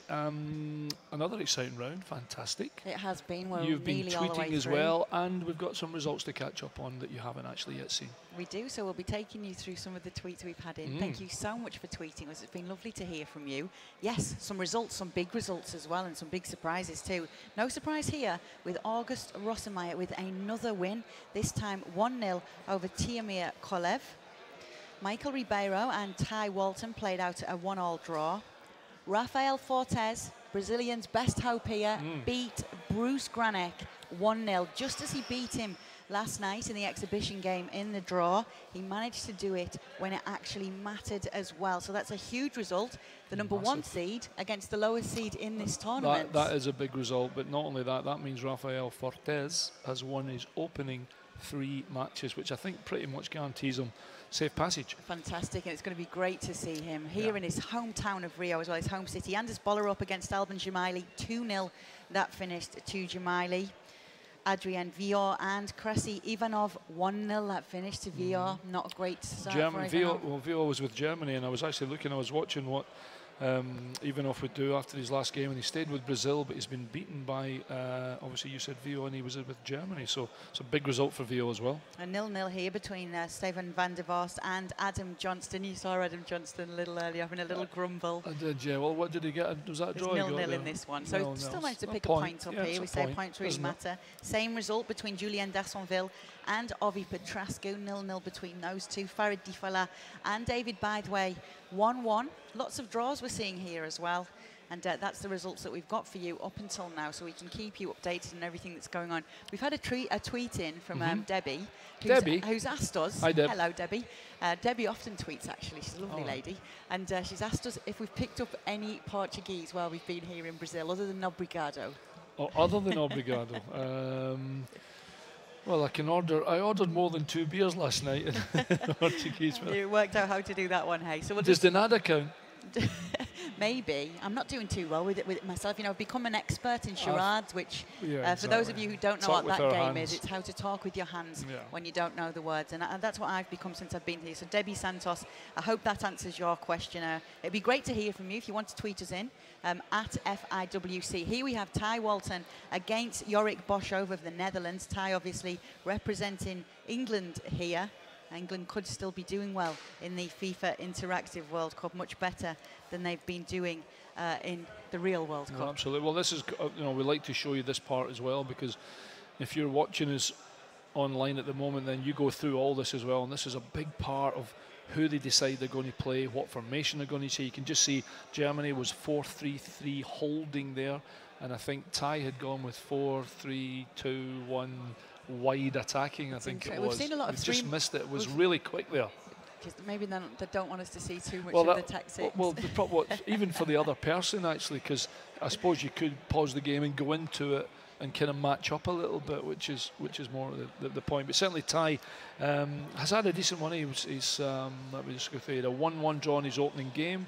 He then had a 0-0 and then a 1-1. So he's had 3 draws. So a little result here against Jorik Boschov from the Netherlands would do him a world of good. It really could boost him right up that table and really help him out there. We're starting to see now who's definitely looking like they're going through and who looks like they're going home. And we will keep you up to date with all of that. There have been a few surprises. Well, I was going to say, I might stay quite neutral here, but I am genuinely delighted that the boy from Brazil, our local boy, Rafael has won his first 3 games, because I saw him earlier on. Sorry, just to interrupt, and he looks about 5.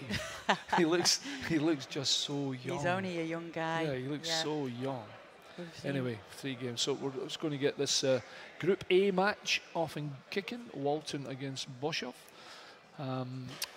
Brazil against Germany, and Ramirez is on the ball early. So it's a big game for Ty. He could really do with the result. Boschov, on the other hand, he started with a 1-1. He actually got beat by Rosemeyer, which wasn't a very good result for him.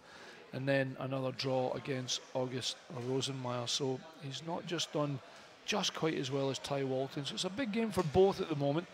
And remember, this is their last game, their last opportunity to bag 3 points in Group A to get them up the table. And it would be a first 3 points for Ty Walton, wouldn't it? Yeah, it would. Yeah. Here's his first chance in the Hulk. Oh, little ball to Ramirez, and it was just behind him. Gomez picks it up. Sam on the right-hand side. Good challenge from Dani Alves. He has to be a big player for him down this right-hand side. Neymar, lovely reverse pass, not quite good enough. Schmelzer read the danger. And Sam, nice little overstep there, just buys him a yard, doesn't it? Sami Khedira driving, checks back, loses possession, gets it back again. Gomez into the middle. Here's a chance, lovely tackle. I think that may have been Thiago Silva, even though Dani Alves picked up the loose ball. Neymar down the right-hand side. Can he do something? Ty Walton will be hoping he's very best. Oh, did you see that there? Look at those fancy turns. Fancy little tricks from the Brazilians. That's what we're seeing. Ty Walton obviously playing as Brazil. He began playing FIFA when he was 10, but he says he just plays a few hours a week, and that helps him keep his form up. Really? Yeah.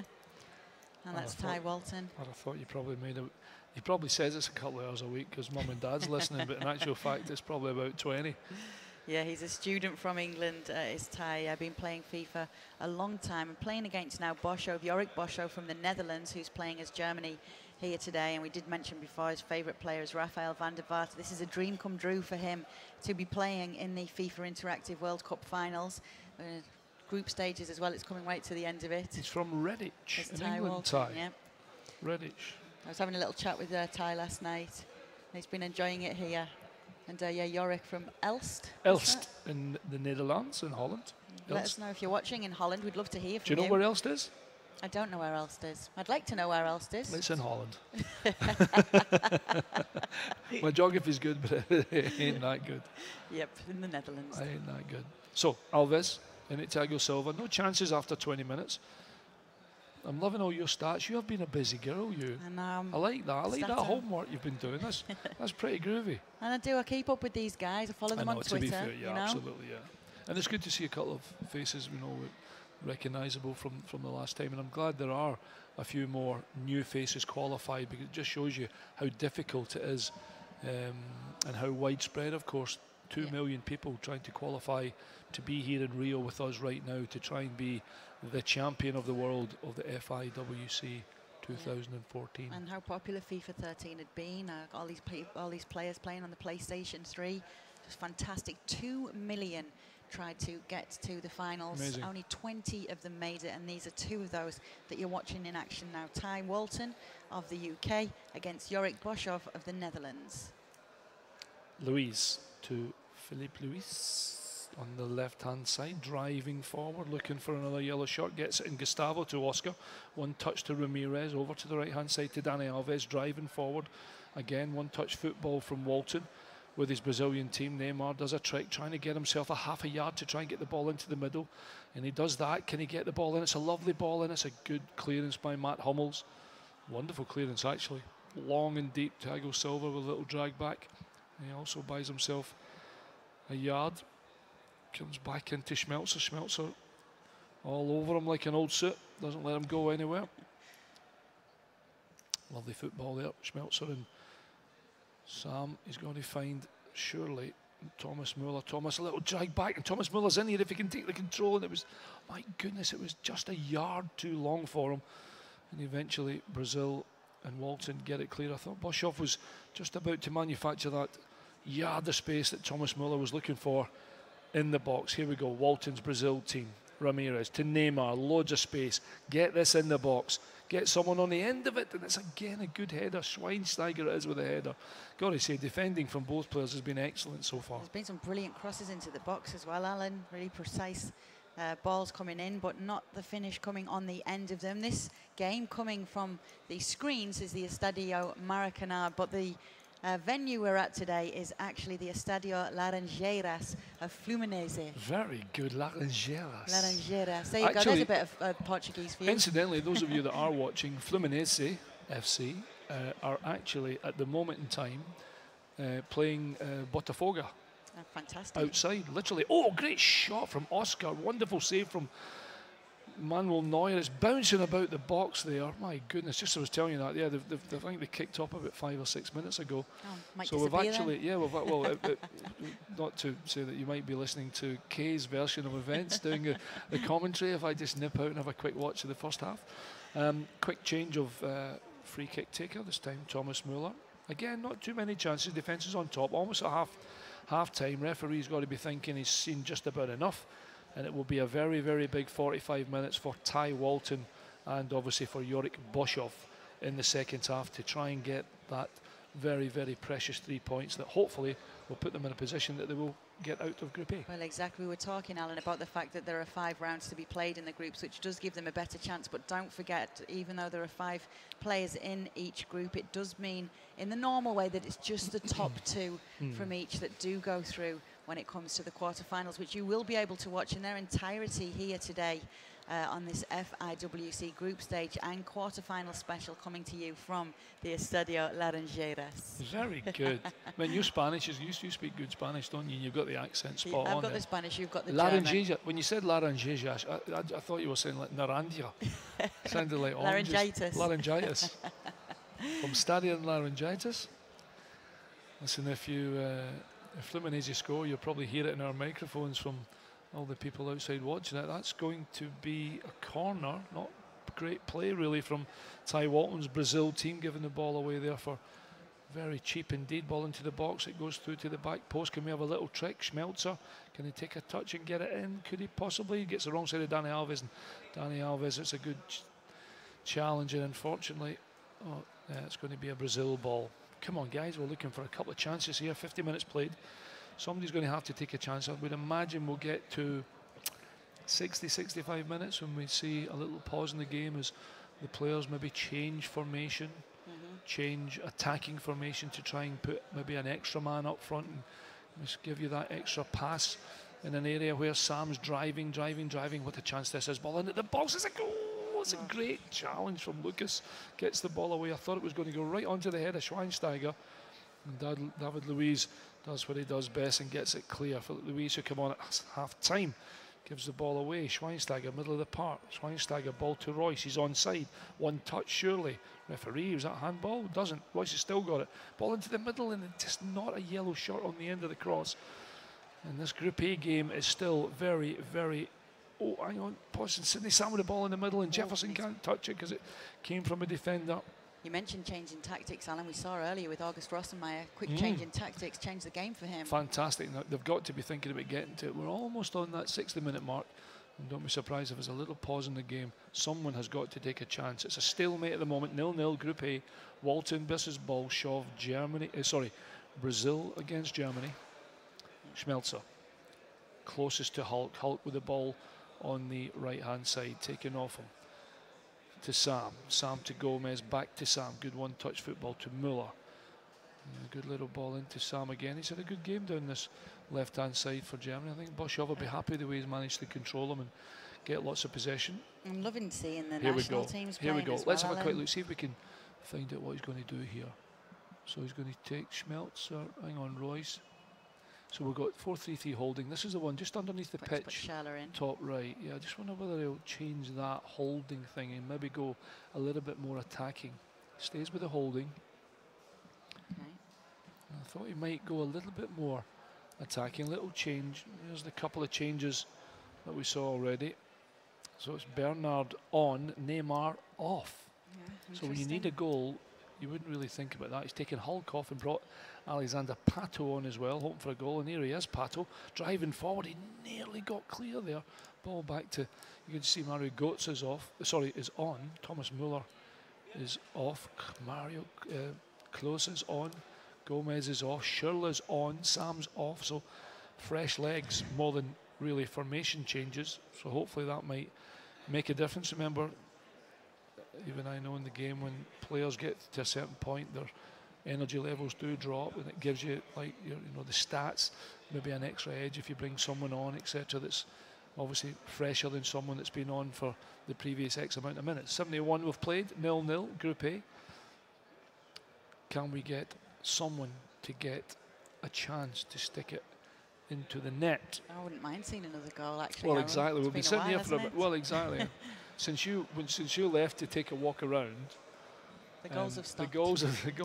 The goals have stopped. They have. Maybe it's some good goalkeeping. You've taken the boys' eyes right off the game here, and they're not concentrating. To be fair, it just shows you how good they are, because they're managing to nullify the other team. Here's Shirley down the left-hand side. Oh, he's in here. Cut it back. He's a great chance, and guess who? David Luiz away to Gustavo. It's now Philippe Luiz down the left-hand side. Kadira's the nearest defender to him. Can he find a yellow? Short, but he has to check back in. 12 minutes to play. Go on, then I'll make you put your head on the block here. Who wins? Does it stay a draw, or do we get a winner? Because I would imagine one wins this. I'm going to have to back Ty Walton, aren't I? Okay. Need to win. I was chatting to him last night at the draw. Our boy from Redditch. Representing England, so I'll go for him in this one. I'm just actually looking over. I can see Raphael in action again. I'm going to be interested to know what his next result is. Loads of people watching the game. In fact, there's loads of people watching our game here right at the moment that we're watching the Boshov-Walton game. And that's what's so interesting, because we talk about these guys will usually be playing, no doubt, at home when they qualify for this. Sorry to interrupt. I thought that was going to be a wonderful chance. Royce in the middle. Oh my goodness me! Oh, what an opportunity that was. Who is it? Is it Shirley? Looks as though it was Shirley with a header, and he got underneath it. And just when you think it's going to nestle in the onion bag, he's put it over the bar. What an opportunity with only 5 minutes to go. And that surely might have just been enough for Boshov to win the game. Nevertheless, Walton is still in it, 0-0. He needs a result here. Got to try and get that 3 points. Ball into Luis Gustavo, back to Lucas. Launch clear from Shirley. Closer now. On 15 goals in the real World Cup. Joint top best world goal scorer with Ronaldo from Brazil. Yeah, but we're just saying these. Just coming to the end here. These guys are having to play these games with the pressure of everybody watching, watching absolutely. At home. It's a completely different setting to the games that they'll play to qualify for this tournament. Oh, absolutely. There's no question about it. And it's, I suppose, a little bit, I mean, we try and have some comparison to the real thing with what we're seeing here. The comparison being, unfortunately, that's a 0-0 between Germany and Brazil. So, Ty, I hope that point's enough for you. Ty Walton, who represents England, that was again against Jorik Boshov from the Netherlands, 0-0. Because that can prove the difference as well, because you may not lose, but if you can't win either, it's just getting you a point all of those times. Well, there are a few games in action, and we will be bringing you up to date with the results on these Well, the next thing, just before, I presume we're maybe going to go to break, we're almost at that quarter-final stage. Almost looking ahead to Sugarloaf Mountain. Looking ahead to Sugarloaf.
It's the FIFA Interactive World Cup 2014, coming to you live from Rio. Myself, Kay Murray, and Alan McAnally in his Samba style. Enjoying it here. He's been nipped out to have a look at the game that's going on out there. Fluminense 0, I should say. Contra Botafogo. 0-0. And there's a bit of a crowd as well. So, yeah, we've got live football, live FIWC, got it all live in Rio. We do have it all live, and I know you're all waiting to hear about the group stages now that they're over. We will be bringing those to you very shortly. We'll be finding out who's in and who's out. But in the meantime, it's been great to be hearing from you all, where you are in the world, who you're watching, who you're supporting. Please tweet us at FIWC and let us know who you are supporting in the FIWC. You can also go and check out our Facebook page, facebook.com/FIWC. Now, the draw was made last night at a rooftop on the Copacabana. Beautiful setting. Nice. We had Dunga helping out with the draw as well. What a legend he is. Maybe he's what's given Rafael Fortes some good luck. Well, yeah, I mean, we're going to see all the groups, but it'll be interesting just to see how our champ Granik has got on, because we generally don't know yet. They are compiling as we speak. How our lad Ty Walton has done.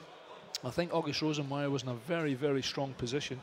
Granik was in Group A, Group B, Granik, Jamali, and our boy Rafael Fortes, who, remember, he had one more game to play, but he's won his opening 3 games, which is absolutely sensational. Exactly, absolutely brilliant. And even his exhibition game against the defending champion, Bruce Granik, he managed to win. So we will be compiling all of those results, and then tomorrow, we'll be playing the semi-finals, because today you'll be able to see the quarter-finals. Once we confirm who the last 8 are, we'll then play all of those games, and you can watch them here live on this FIWC broadcast. It's been brilliant to be bringing it to you. Tomorrow, though, there will only be 4. It will be the semi-finals at the top of the Sugarloaf Mountain, a fantastic setting here in Rio. Everywhere you look, beautiful scenery, and then the winner will be crowned. And we won't say too much yet, but there's going to be some very special guests there, Alan. Oh, is there? Yeah. I'm looking forward to that. I did mention Ty Walton back from England. I will mention David who's from Wolverhampton. Wolverhampton Wanderers. And I think if he wins his last game, which is against the Mexican Irving Velasquez, I think Bythway should make it through Group D. Well, at least some Englishmen will be making it out of the group. So stay with us. We'll be back after a very short break, and we will be bringing you the results of the group stages and letting you know who's going through to the quarterfinals.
back to the FIFA Interactive World Cup final. Kay Murray and Alan McAnally here taking you through the group stages. They're almost finished. Now I say almost because there's a game still to be played in one of them, a deciding game in Group A.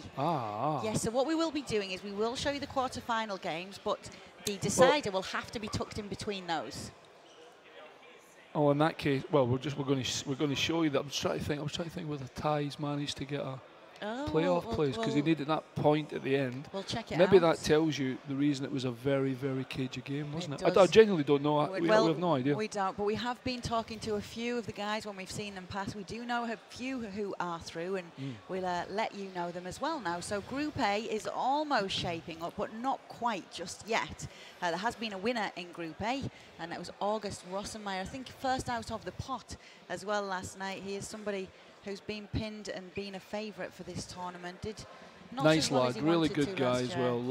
Lovely guy. So they're obviously just literally compiling Group A, but I think he has won that won that group. So he'll be competing tomorrow. And you mentioned at the end of the broadcast before we went to break, you spoke about a young boy Bytheway. David Bytheway, by the way. Yeah, and I think because he won the game, I'm almost sure that he qualifies from Group D as well. Again, we'll show you in just a minute. I was going through Group D. I had it in front of me here. I've got more bits of paper than. Oh, here we go. So we've got Group B. Oh my goodness me! Would you look at the Brazilian? He's only gone and won all his games. That's absolutely fantastic. That's sensational. He's the best in Brazil. He beat 7 players to get here and four wins. That's a fantastic start to the tournament for young Rafael As Fortes. far as I'm aware, no one else has done it. No, and Alban Jamaili, he's managed to get up there as well. 2 wins, 1 draw and 1 loss. Sometimes you can afford to lose as long as you get good results elsewhere, and that's what's happened with Jamaili there. That just shows you, if you remember, he played Bruce Granek, their defending champion, in the very first game, and managed to win that. So even though he lost 1 game, those 7 points is managing to make sure he's through. In fact, there you can see our defending champion away down with only 2 points. That, I'll tell you what's more incredible, not the 2 draws, but the 2 losses, but no wins for Bruce. No, I know, it's incredible, and it's almost like the real World Cup. We've seen the defending champion go out at the group stages. Absolutely. So there we go, new That was your favourite as well. New blood in Rafael Fortes there, topping that group. Let's see if he can keep this form up, and let's hope he hasn't peaked too soon. But what a fantastic start for him, and no doubt lots of fans from the country behind him. Now this is Group C. It's been won by Steven van der Vorst from the Netherlands, and 2 wins and 2 draws there. And we see that he is on top of this group, followed by Adrien Villot of France. So Bruce Granek may not be through, but we do have a Frenchman through in this one. Adam Johnston just failing there to make it through. It's a shame to see. He was confident ahead of this one. Well, Steven van der Vorst has done well there, hasn't he? Although it's up there that he's... I think we can safely say that he didn't lose 2 games. No. But I think we can safely say he won 2 and drew 2, because I was just double checking Group C there, and he certainly had a couple of draws, but he started with a couple of victories, and that's the reason why he's through. And unfortunately, a little unfortunately, our Irishman, Adam Johnson, just didn't quite manage it, did he, with only 5 points. He's unlucky there. Listen to this, that's another top seed out. Look at that, Krasi Ivanov, bottom of the group there. So we've got Bruce Granek out and also Krasi out now. They were in pot 1 last night of the 4 top seeds. So we're seeing some big surprises already in this year's FIWC. Well, even when they were talking about, before we even started today, they were kind of hot on the lips of everybody, because with the amount of people here, with the building we're in, and it is absolutely sensational. It's a beautiful place. At Fluminense FC is exactly where we are. And we're in like a kind of ballroom, and it's got it's a fantastic place for, and everybody was kind of nervous, but we thought that obviously it went, wow, well, look at that. D is for David.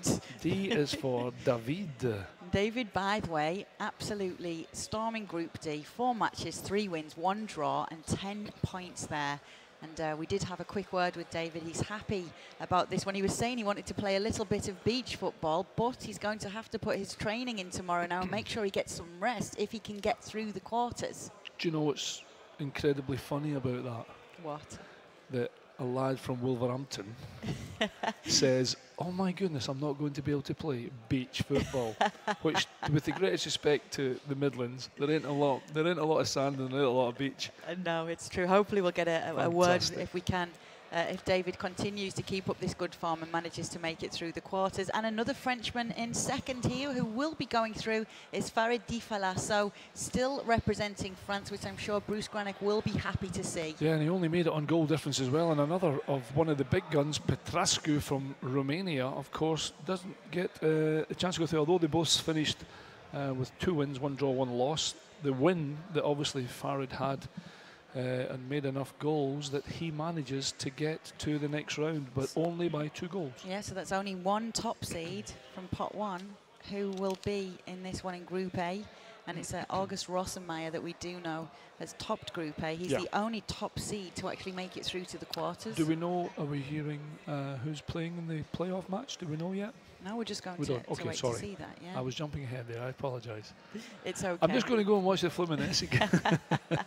I think we've been seeing some great real football and virtual football too. We've just been taking you through the group stages, and you will be able to watch the quarterfinals in their entirety here. So let us know any surprises for you. 3 of the top seeds there not managing to make it through to the last 8.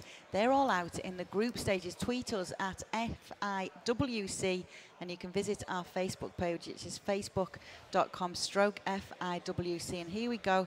I'm just going to check and confirm whether we're starting with the quarterfinals. Yes, we are, and it's Rossenmeyer against Shumaili. We will bring you that playoff from Group A a little later. In between, we'll be tucking that game in between these quarterfinal games. But this is the first quarterfinal game between August Rossenmeyer and Alban Shumaili. Perfect. Remember, Rosenmeyer, one of the big guns, let's just call him, and Shumaili, a new gun that started with a bit of a bang in his first game already, beating Bruce Granick, our defending champion, 3-1 in the first game. Plenty of discussion going on just at the side of us, just as Rosenmeyer and Shumaili get ready for this first quarter final. So we have Rosenmeyer from Denmark against Shumaili, who is from Holland. This is quarterfinal number 1 that you are watching, and August Rossenmeyer happy to be through. We said he was going to be more confident this year. We said he had more experience. He's only 18 years old, is August. Incredible. And one of the standout stars so far in this tournament, although there's one man who's really causing a stir out here in the FIWC, and that's the local boy. I've just seen him Rafael actually Fortes. a moment ago, and he was getting interviewed on television, so he's loving every bit of it. Quarter-final 1, we have Brazil against Portugal. Shumaili is the Portuguese back. Oh, he's Dutch, playing with Portugal, and Rosenmeyer, the Danish kingpin of FIFA Interactive World Cup, playing with Brazil. So 3 times Danish FIFA champion was August Rossenmeyer, but he wants to do it on the biggest stage of all, here at the FIFA Interactive World Cup final of 2014. Portugal being maybe the 3rd favourite team to play with, but certainly a very attacking team that we see from Portugal. Yeah, I think we've seen it in a couple of the games so far, to be honest. How good Portugal are when they go ahead. And Meza have a chance, oh my goodness. The Hulk at the near post there, I thought he was going to sweep that in. It was nearly a really good, well-worked corner. Pretty much nearly there. Anyway, Veloso comes away with the ball, checks back in. Neymar's the nearest man. Nani, lovely little skill, ball into Cavalas, back to Bruno Alves. Ball out to Pepe. Remember now, it's winner takes all now. No more draws allowed in this one. We're back at the knockout stages. We're straight to the quarterfinals. Absolutely. Remember, you're in the semis if you get this one, and you will be playing tomorrow with a chance to be the champion of the world. On top of the world. On top of the world as well. Where are we going? Sugarloaf Mountain? We are going to the very top of Sugarloaf Mountain. Now, if you don't know what Sugarloaf Mountain is, you might have seen some pictures of Rio before, and it's this huge mountain, very tall, just rising up out of the ground, and we're going to be right on the top of there. You know that you and I are parachuting in tomorrow. Oh no, they told me you were doing a bungee jump and I could watch and commentate it. I said I would jump out of a moving helicopter and parachute into the venue, because that was the only way that would get me to the top of the mountain. Anyway, 0-0, 20 minutes. No, not. Well, yeah, I am, yeah. But on live television, not scared of anything. apart from heights and my mother. Okay, nearly 20 minutes to go. Brazil against Portugal. We have, of course, August Rosenmeier from Denmark and Alban Jamali from Holland. Not really too many chances, just that half chance possibly for August Rosenmeier when he got the ball to the near post in the corner, and the Hulk couldn't quite manage to swivel and turn the ball in. Good possession at the moment from Portugal. João Moutinho, Contrao down the left-hand side. Is this the ball into the box that's going to make the difference? Can it get to the back? It's a oh my goodness, it's just passed. Very, very unlucky. Very unlucky. Just didn't quite catch it as clean as you wanted to. It was Veloso with the strike. And a little unlucky there from Jamali, who's had a good FIWC so far. He has, he's had a great start. The guy who goes under the name of Dexter Morgan. Oh yeah, this is Dexter, isn't it? Oh, little skill there from Luis Gustavo. Sorry, from Alexander Pato. Back to Gustavo, another little turn from Pato. Ball into the Hulk, ball into Ramirez. Can he get a little half chance? Here he is as well. Ramirez has got his score shot. Oh my goodness. It's a rebound. And Ramirez really should have done better with the first one. Saved by goalkeeper. And pops back to Ramirez. And Rosenmeier, August Rosenmeier with his Brazilian team, take the lead. I was actually speaking to some of the organisers behind the event before we got kicked off last night with the group stage draw, and they did say that August Rosenmeier has been looking very strong in the last year, and that's not just the reason with his seeding, but his confidence, the way he's playing, his interactive football has really come on leaps and bounds, and he is expected to go far in this tournament. As it stands right now, if the results stayed this way, he would be through to the semi-finals. Well, you and I have done the last 3 or 4 matches, and the chances have been few and far between, and any chances that have been made haven't been taken. It shows you just how well he's playing the game at the moment when he gets that little half chance, saved by the goalkeeper, but he keeps the player alive and manages to take the rebound. It's great stuff from Rosenmeier, better stuff from Brazil, and he's 1-0 in the lead, and he's heading to the semi-finals tomorrow at the moment. What can Alban Jamali do about it? Perhaps he can do something, just so missed that one earlier, just wide. Yeah, he did. A little unlucky. He'll be kicking himself when they get to half-time. 35 minutes played. Ronaldo on the ball. He needs that Ronaldo further forward in the pitch. Carvalho probably gets it back, gets it to Ronaldo in the middle of the park. Lovely little step over. No, there's too many people running about him. Ramirez all over him. Referee gives a foul to Ronaldo. Ramirez not happy with that. Ronaldo will take the free kick. Dangerous. Now, we all know what can happen. No, he's not going to. We're going to try something else from Miguel Veloso, who had that opportunity earlier on. Put the ball wide, but to the back post. Can they win the header? No, they can't. The Hulk wins the header. Little ball from Nani. Nani loses possession. Goes Gustavo to Ramirez. Ramirez, the furthest forward player for Brazil, although he has already got a goal, remember, tries to play it into Lucas. It's too much, and João Moutinho will get it away. Goalkeeper quite happy to get it to Veloso. Moutinho, Veloso. It's good football by Jamali. He's kept possession pretty well, although we did see the possession stats a moment ago, and there wasn't an awful lot between it. There wasn't a lot between either of them. The biggest thing at the moment is it's Brazil 1, Portugal 0. So it's Rosenmeier with his nose in front, Jamali looking to get back into the game. And even going into the break, Alan, you know, as someone who played the professional game, just to go into the break with that advantage psychologically is always going to help as well. Absolutely huge. Genuinely, it really is. It just makes the team talks a little easier. But in terms of what they're playing with the machine at the moment, he will be the easier one, obviously, knowing he has, if his possession's good, if he creates a couple of chances, then he should be heading to the semi-final. Jamali's done nothing wrong so far, apart from, obviously, he just can't quite get his Portugal players in the right position that's going to get him a victory. Remember, Portugal being a very popular team in the World Cup scenario. They've won a lot of games. Oh, what a lovely little reverse pass. Lucas almost got it. It's a beautiful pass from Neymar, it was, with the reverse pass. So Fabio Contrao, Veloso. It's not too much of a surprise, really. I know they didn't do too well in this World Cup in real football, but when you look at a lot of the players, even in the defensive line, the likes of Fabio Contrao and Pepe, they can still play the ball well. They can get forward, you know, and that's why they're probably a popular choice. Yeah, absolutely no question about it, and I think that's why everybody's really surprised, obviously, that Portugal have gone home a little earlier than, excuse me, what a lot of people expected. Anyway, an injury to one of the players I just mentioned and a red card for the other, who's seen a number of reds in his time, didn't help either. He wasn't the cleverest man in the world. A little change from, I think it's Jamali that's making the change, is it? It is. He's going to a different formation, 4-2-3-1 now. He's maybe going to make a change as well, possibly. I was just changing a couple of players, put João Moutinho into right midfield. He's obviously made a change there. Yeah, there it is, the change. Taking off Varela. So Carvalho's off, Eder's on. Jamali ringing the changes. Still 1-0 down, Brazil lead. Rosenmeier will be happy with that. Thiago Silva to Lucas. Lucas, lovely little turn. Rosemary does control his players really well. I like the way he keeps possession, and all he's doing is killing the clock. He's got to put it on Jamali. He's got to try and press the ball. I don't know whether he maybe should have done that in his formation. Lovely play from Dani Alves down the right-hand side. Can't get past Nani though. Little ball. Ramirez happy to just kill the ball again. Remember, 1-0 for Brazil. Here we go, Dani Alves. Can he find a yellow shirt in the box? Ball in the middle. It's poor from Dani Alves, but it will be a corner off of Contral. Neymar. Or will he change? Of course he will. Filipe Luis from the right side, left-footed, swinging in. Not particularly good one. Doesn't clear. Varela at the front post. Going to get it over front defender. Good control. Keeps it, takes it out on the right-hand side. We get to the 52-minute mark. And Jamali really needs something.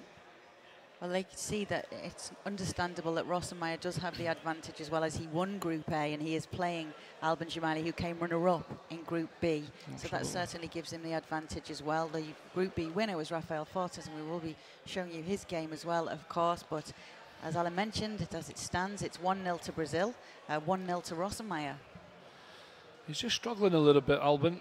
His Portuguese team, of all the possession he's had, when they've get it into that final third, he's not really been able to control his men into position where they're going to create real good chances. On the other hand, Rosenmeier again here, you can see, just as I say that was the kiss of death. I thought he was going to move it into a position where Luis Gustavo was going to be clear and get it ball into the box. Here we go, Varela, Ronaldo. It's who you want on the ball. And Brazil, men back. Oh my goodness, the goalkeeper's nearly lost it. Ooh, dangerous time for Rosenmeier. There is his goalkeeper, Jefferson. Went for a little bit of a walk. Neymar keeping possession, turns, twists, left, right, keeps possession. Lovely little ball into Luis Gustavo. Head up. Back to Lucas. Lucas into the Hulk. Not really been in the game. Lovely little turn. Great play. Ball to Lucas. One touch, surely. No, he gets it in, but it's a corner. And they've done that a couple of times. It's good stuff by Rosenmeier. Got to say, he's certainly looking the more likely of the two of the teams. His Brazil team look as if they might just squeak another one. Here's a chance, possibly strike. Referee says no penalty. I thought it might have hit an arm. Dani Alves checks in his right foot into the back post, and what an unbelievable goal from Hulk. Great play from Rosenmeier. He is so good. And the ball from Dani Alves on the right-hand side, he gets a half a yard, clips it into the back post, and Hulk, rising higher than the defender, managed to put it in. And now we see huge changes from both players. Not only from Jamali making changes, but from Rosenmeier as well. You can see head in their hands. Contral can't believe that Hulk's got above him. And Felipe Scolari, there's the ball in, up, and he just doesn't get the defender, doesn't get Hulk. He lost him. Brilliant stuff. And on 63 minutes, it's 2-0. Is he going to defend that lead now? Well, I did say of the two players, I did the way that the game seemed to be shaping, and Jamali's possession in the final third maybe wasn't just as good. I mean, there's not a great deal between them, to be honest, but that little bit of skill, that little bit extra composure from Rosenmeier as he's working his players into a position to create a chance, and then he gets Hulk to win the header. Fantastic stuff. He's onside here, the Hulk. Definitely onside. High pressure played. Great skill again. You can't quite get that one on. It's on the ground, and the Hulk sliding to the ground there. And that wasn't by accident. That was Rosenmeier actually working the player as he's closest to the ball to play the sliding tackle to try and get possession back. And Varela gives the ball away. The Hulk, goal scorer after 63 minutes to make it 2-0. Rosenmeier heading to the semi-final. Will he take this wide, or will he go for a third? It's a strike. It's way over the top. Alexander Pato. We've seen him already score a couple of goals. Top seed in the tournament now is Rosenmeier.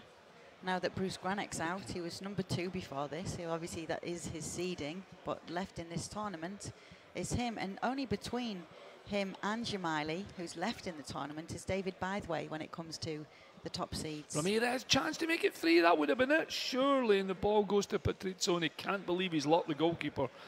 My goodness, that would have been after 73 minutes, 3-0, and just about lights out for Jamali. He's still in. Again, he gives the ball away. They get it back. Veloso, middle of the park to Ronaldo. We need something good from Ronaldo. Chip into Veloso, David Luiz away. Good stuff from Luiz. Hulk, goal scorer, to Pato. Pato pulls it back. Keeps possession. Ball to Ramirez on the right-hand side. Gives it to Neymar. Yeah, well done to Fabio Contral. Does better there on the ground than he did at the back post in that challenge with Hulk when he made it 2-0. They give the ball away again. Neymar, little cut inside. Lovely ball through to the Hulk. He's not going to get it. Pepe makes sure the Hulk goes nowhere. This is a much better game, isn't it? Yeah, much better game. And that's what we're hoping to see from the real quarterfinals as well. But if we're seeing this quality now in the quarters, imagine what we're going to see in the virtual football semi-finals. It'll be sensational, won't it? Really looking forward to it, must admit. Just taking a look over at them now, we can see them actually from where we are now, that there's just one quarterfinal at a time that we're seeing. Everybody's watching them. They've got TV cameras on them, so they've got that added pressure as well, Alan. Good stuff, innit? Good stuff. If you're going to be a champ, then people are going to want to watch you. And Rosenmeier hasn't let anybody down at the moment. Jamali's got a big job to do. 8 minutes to get back into the game. He's got to get the ball. He's got it now. I think, if I'm not mistaken, Rosenmeier's quite nifty on the pitch too, away from virtual football. Is he? I'll actually find that out for you. But I think, if I'm not mistaken, he does play at a decent level as well. I'll find out for you.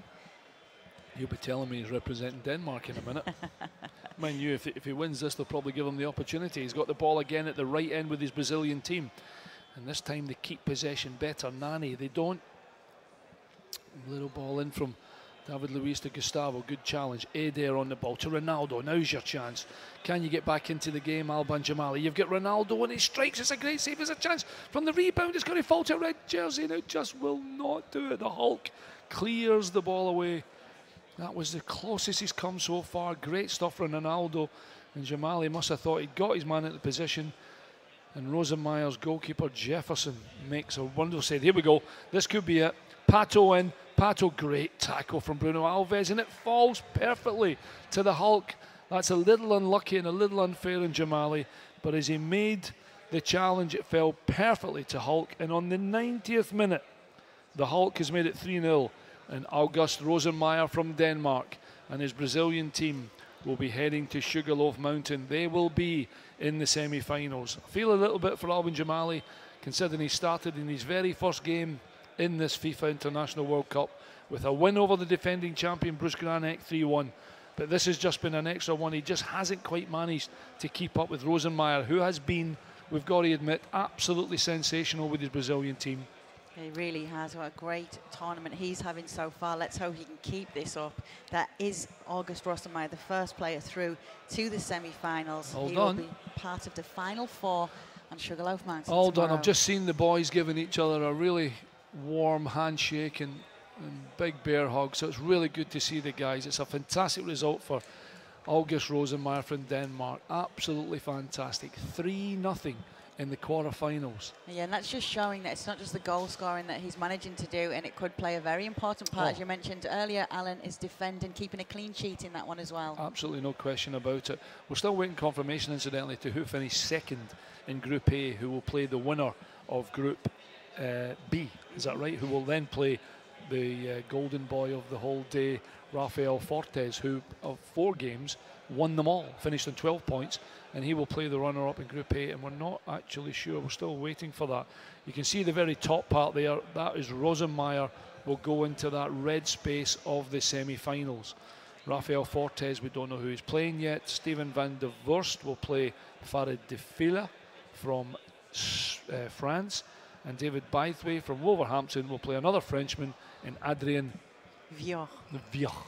Yep, well, there you go. August Rosenmeier, our first player through into the semi-finals. Great to see him get to this stage. Last year didn't quite get as far as he would have liked, and as I mentioned earlier, I was talking to August after he came out of the tournament last year. He was genuinely devastated, so great to see that he's picked himself up, dusted himself off, and is back here now, and is through to the semi-final, and it's just 2 games away from the title of FIFA Interactive World Champion. Tweet us, let us know what you think of the first quarter-final between August Rosenmeier and Jamali at FIWC, or you can message us on our Facebook page, facebook.com/FIWC. But that was a great game to see. We'd seen some cagey group stage games, hadn't we? Listen, we would have thought that would have been much tighter, and I think probably the experience of Rosenmeyer just maybe told a little bit, because he made a few mistakes, Umali, gave the ball away in that final third, and it is genuinely like the real thing. If you do that in the real game,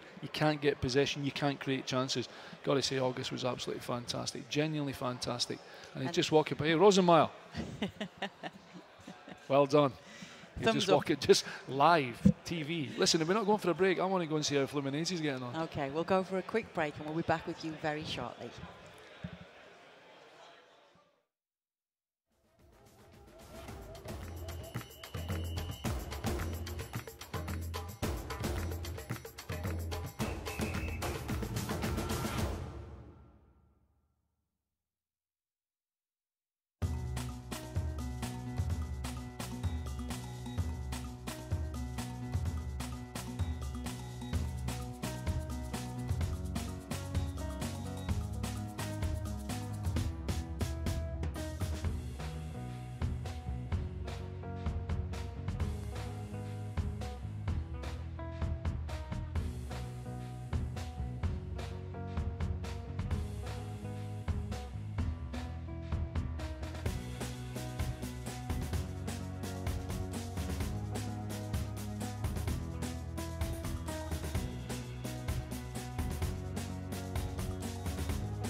We can go straight to the action of the next quarter-final for you. It's already underway between Steven van der Vos of the Netherlands against Farid Difala from France. We can see that those two guys have got their game underway. Steven winning Group C and Farid coming runner-up in Group D. They play with Portugal and Brazil, if I'm not mistaken, Alan. Yeah, they are. I don't know if they have actually started. I think I can just see them over there just practicing actually a little bit. So they haven't actually started. So that's good news. I thought they were going to start the game before he came back. Van der Vos is, from Holland. And I think he's playing Portugal, actually. We've just seen Brazil beat Portugal, and Difala is going to play Brazil. Are they ready to go, guys? I think we should be. Just going to get a little recap here of the brackets. Quarterfinals, obviously, who will be joining August Rossenmeyer? One of these two guys, as there can only be one from the next game of Steven van der Vos and Farid Difala. That's the game that's going to be played now. And they will not be facing August at this stage, so they could only face him in the semi-finals if it's to come to that point. Their game pretty is happy about to about get that, I would underway. think. I know, avoiding him for now. Although best to try and get him out of the way if you're confident. Well, I suppose there is that, but the way he played in that last game with a 3-0 victory, he looked pretty groovy to me. If you want to be the best in the world, you've got to beat the best. I thought you were going to bust into song there. Not yet, maybe tomorrow. No, exactly. On top of Sugarloaf Mountain. Here we go, underway. We have kicked off. Portugal against Brazil. So Steven van der Vos from Holland will be Portugal, and Farid Difala from France will be Brazil. We've just seen that exact match-up in the last game, and Brazil won it 3-0.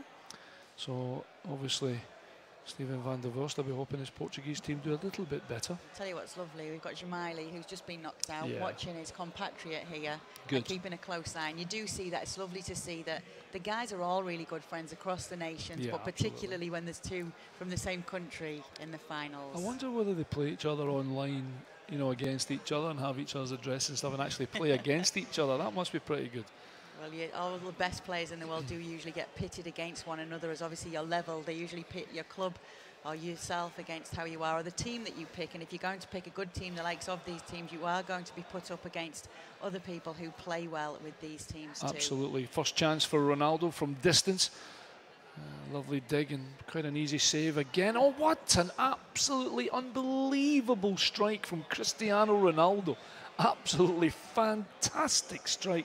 He's just had one from outside the box that Julio Cesar made quite an easy save, but there was absolutely nothing he could do about a magnificent strike. And Van der Vos will be delighted with Ronaldo and his team, and that gives him an edge right away after only 9 minutes with a goal. Well, let's see what Difala's got. He said it's the ability to thrive under pressure that allows you to get through these stages, and we see that he's come straight back with an attack at the other end. He almost wriggled clear there. Neymar almost wriggled clear. Pepe with a little toe that just gave away the corner. We're going to see Neymar curling the ball in. It's a good ball in. The goalkeeper's come. He's punched it clear. Pretty good to Dani Alves.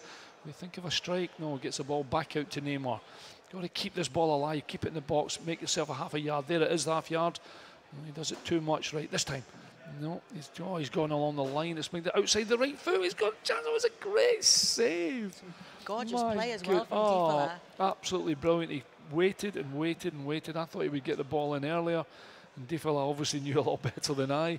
And eventually Neymar along the line, a little ball with the outside of his right foot. Brilliant play and a good save from the Portuguese goalkeeper. Keeps it 1-0. Very quick thinking as well. He's got the virtual football brain, it seems. And yeah, Van der Vos under pressure here. He does have the advantage with that goal, but we can see that since then it's all been at the other end. Well, to be fair, he's done it on his own because he hasn't made any formation change yet. So it's just better play by Difala to get Brazil into position where they can score a goal. Here's the break now, though. Here's Ronaldo. You don't want him running at you. Bruma's clear as well down this left-hand side. Ronaldo's in the box helping. Ronaldo comes short to try and get it. His little run was read by the Hulk. Or should I say Ramirez to the Hulk, to Lucas, to Marcelo. Little ball into Luis Gustavo. Good control, Ramirez. Good midfield, isn't it? Gotta say, not bad at all. Can't complain. Not bad at all. Back into Ramirez. Little turnover, gave the ball away, gets a second bite at it. Luis Gustavo into Willian. Willian down the right hand side, comes back this way, gives the ball away to Dani. Dani to Bruma, Bruma to Ronaldo on the left hand side. Ronaldo take this for a run, I'm absolutely sure, but good play by Dani Alves. Really quick play comes over, makes sure Ronaldo goes absolutely nowhere. It's been a little bit more evenly balanced the last few minutes, hasn't it? Yeah, well, I've got to say that, I mean, the shot from Ronaldo's from distance, oh, he's got it again here in this position. You can't let Ronaldo shoot. That's a couple of times that David Luiz had a swing at Ronaldo, and Ronaldo just stepped over the top of him. No shot from distance this time from Ronaldo. Bruma, Nani can't get the ball away. Hulk to Neymar, it's not. It's Miguel Lopez has the ball. Chill, turn, keeps possession. Pepe across the back four, gives it to Bruno Alves, who again in turn, I thought he would have given the ball over to the left-hand side, does now to Bruma. Nice little spell of possession, considering he was under a little bit of pressure there, Van der Vos. What a ball into Bruma this is. Can he get some? He's got to have a chance here to shoot. It's, oh, what a save by Julio Cesar. A wonderful save. And Contrao with the corner. Shot to Pepe. Contrao. Ball into the middle. Cleared. It's pretty easy. Ronaldo picks it up. Ronaldo plays the ball. He gives it away. Neymar. It's 1 against 1. Can he do something about it? They get men back though. Lucas. Well done to Van der Vos. He's got almost everybody back now, but they've still got the ball here. Neymar on the edge of the box. Can you get the ball in? Willian, can he score? Surely he can. 2-1. Is he offside? No. Oh, hang on. Some saying 2-1. 1-1. Yeah, absolutely. I tell you what. I was getting excited there myself. I'm sure that most people watching this stream now are FIFA players themselves. This has been a masterclass in the game from both of these players. There's been some fantastic passing, some fantastic football skills from both sides, and we've seen one apiece as well. You can't actually decide between them at the moment. Attacks at both ends as well. I was getting excited for whatever reason. I thought Ronaldo had made it 2, but of course I was getting way ahead of myself. And De Villa, the Frenchman, has got his Brazilian team and Willian, more importantly, to put the ball in the back of the net. Here's Ronaldo, he's going to shoot from distance, and David Luiz is in the right place at the right time. That was better defending. He didn't get close enough to him the last time, and Ronaldo curled it right beyond goalkeeper Julio Cesar into the back of the net after 9 minutes to give him the lead. And then after 35 minutes, Willian and De Villa's back on level terms. Good first half in the quarter-final here. Quarter-finals of the FIWC 2014. Little ball in from Marcelo, gets stopped from Carvalho. Dani, and the ball over the top for Ronaldo. He's in here, can he take it? Strikes it from distance. Oh, what a goal! What a strike from Ronaldo. An absolute beauty. An absolute stonker for Ronaldo. And in 43 minutes, Portugal, I told you it was 2. Yeah, I was going to say, I knew Ronaldo was going to get another goal. What a strike, and Van der Vos will be so happy, controlling his man, got the proper power, strike, direction, and his team, having been pegged back to 1-1, are now in the lead, and hopefully, with only 3 added minutes, should keep the lead at half-time. 2-1 Portugal. Van der Vos from Holland against De Villa from France. Ball into the middle here. There's maybe have a chance. Shot. It's going to be pretty easy. Goalkeeper sees it go wide. Let me remind you, Alan, a Dutch gamer has not lifted the FIWC title since 2006. Oh. So Van der Vos doing very well for his country right now, as are the national team out here in Brazil. And the national team are actually staying in Ipanema Beach, and the locals have adopted them as their second team because they've been mixing, chatting to everybody out on their daily walks. Yep, so fantastic. Louis van Gaal and his men have been picked second favourites by the Brazilians due to how lovely they've all been with the locals. Fantastic. Half-time then, 2-1 to Portugal. Goals from Ronaldo, 2 goals actually from Ronaldo, 1 in between from Willian for Farid De Villa from France. His Brazilian team made it 1-1 in that extra one. Right on a 43rd minute, just before half-time for Ronaldo, makes it Portugal 2, Brazil 1. We've started the second half already. Brazil with the ball. Referee says it's a foul. He wants play brought back to take the free kick properly. Dani Alves will take the free kick. This is the second quarter-final. We've already seen August Rosenmeier win 3-0 in the first quarter-final. He is in the semis. Will Van der Vos join him? Strike in the volley. It's unlucky. Neymar with the corner. Tactics. I would imagine he'll change the corner taker. Willian it is, right-footed from the left-hand side. Curl this into the penalty spot. Again, that tactics board being used plenty of times. Ball in. Goalkeepers come, my goodness, a goalkeeper come there. Lucas with a header, and it's a good job that Patricio got a hand on that. Well, that would have been 2-2. A little bit unlucky there from De Villa. Wonderful corner right to the back post, and Lucas with a header. This time Van der Vorst had Patricio as goalkeeper in the right place at the right time. 50 minutes played, 2-1. Nervous times. It certainly is. Van der Vorst will be looking to keep his good performances up, and he's still attacking here. He knows that there's no point in trying to defend. Now we've seen in this World Cup as well, you can't sit back and hope to defend your lead sometimes, because if the other team gets back in it, sometimes the result 2-1 can be one of the most dangerous results as well. Well, absolutely, and ironically we just saw the other night with Belgium getting a second goal. You think it was all over, and Green steps up and America got a goal back, and then it was panic stations again for the Belgian team, but they managed to just hold out, and that's exactly what Van der Vorst will be wanting to do here. 2-1 the score.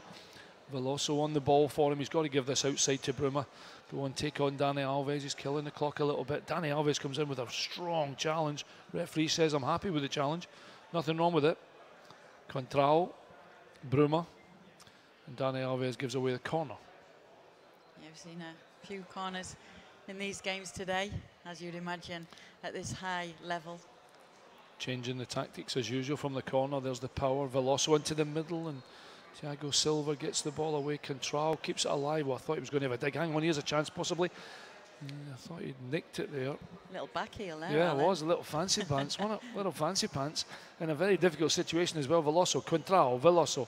Good play by Van der Vorst, keeping the ball into Dani. Lovely little ball into Ronaldo. Ronaldo gets himself half a yard here. Here's a chance. What a save. What an absolutely magnificent save. De Villa makes sure his goalkeeper, Cesar, makes a wonderful save. Gives away another corner. Veloso. I would think the same as the last time. 3/4 power. Ball into the middle. There's the header. Good save by Julio Cesar. And he's living a little dangerously, De Villa, the Frenchman. Yeah, if real football's anything to go by, you don't want penalties against Julio Cesar. No. Well, certainly Chile don't. Continuing with play here, obviously De Villa needs to get back into this one if he's to at least force extra time at the moment, but there's still plenty of time to be played in this second half. But Van der Vorst on top now, and had been on the attack for the last few minutes in this one too. It would be tough. It would be hard to separate them to say who had the better possession, to be honest, because I think De Villa has done well in the second half. I can't really remember Julio Cesar, a couple of saves, but nothing too. Not Julio Cesar. Patricio making any real saves. Here's a steal from Willian. That ball's out. Referee. It's a throw into Portugal, and that'll be quite happy for Van der Vorst as he gets nearly to the 70-minute mark. 20 minutes of virtual play means you'll be in Sugarloaf and in the semi-finals of the FIFA Interactive World Cup. Brazil with the ball away. Neymar's got to give it to Hulk. Hulk got to look on the outside, comes back inside to Neymar. Neymar, can he keep possession? Lovely challenge from Dani. Falls to Nani. Nani out on the right-hand side. Got to keep possession. Getting towards that 80-minute mark. 70-minute mark. We're there now already. Still 2-1 Portugal. Portugal 2, Brazil 1. And that was the opportunity for someone to make a change, which we've seen most of the time when they get to this. You can just see there, Brazil go 4-3-3 attack.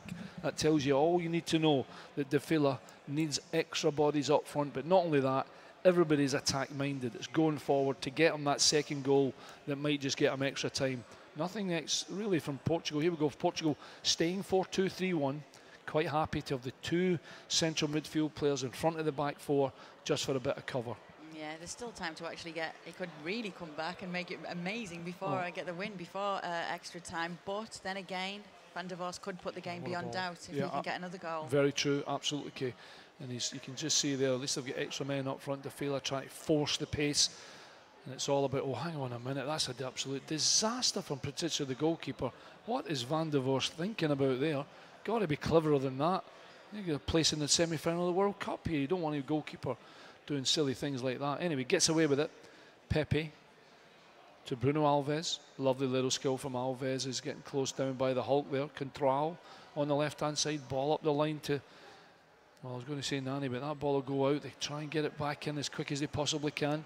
Time's against them. Ramirez. Just over 10 minutes to play. Gives the ball away. Ronaldo. Don't want Ronaldo here. Good challenge from Thiago Silva again. Just like in real life, he always seems to come and have a good tackle. to save the day. Lucas has the ball. Can Farid Defia from France get his Brazil team in a position they can get him back into this game? Ball down the right hand side. Here's Lucas with a chance. Ball into the box. They've got to defend. Defend well, they do.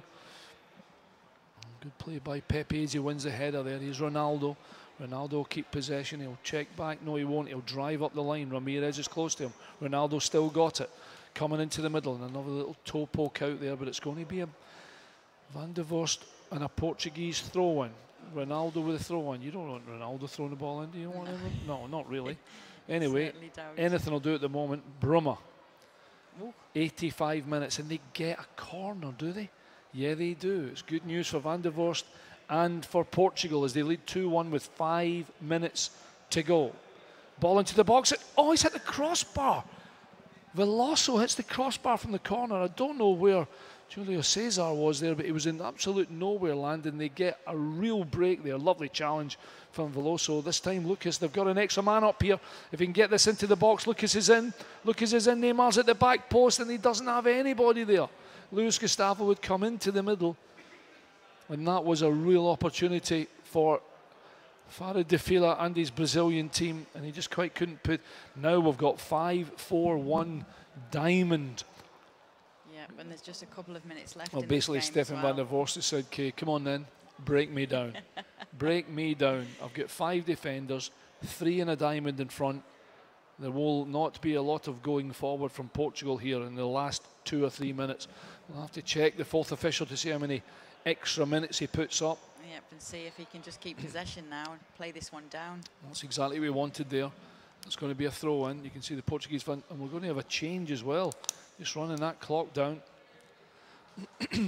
Miguel Veloso goes off, just hit the crossbar a moment ago. Ricardo Costa come on, which is another defender. The clock is Brazil's enemy at the moment. It's Defala's enemy at the moment. He needs to get that ball into the box. Thiago Silva, ball in, they give the ball away. Ronaldo's got it, and I think that might be it, referee. I think Van der Vorst might just have got his nose enough in front here. Played well, got to say, he's played really well. And he has hit the crossbar in the second half as well. And this time, from the last quarter-final we saw, it was Brazil that had the edge over Portugal.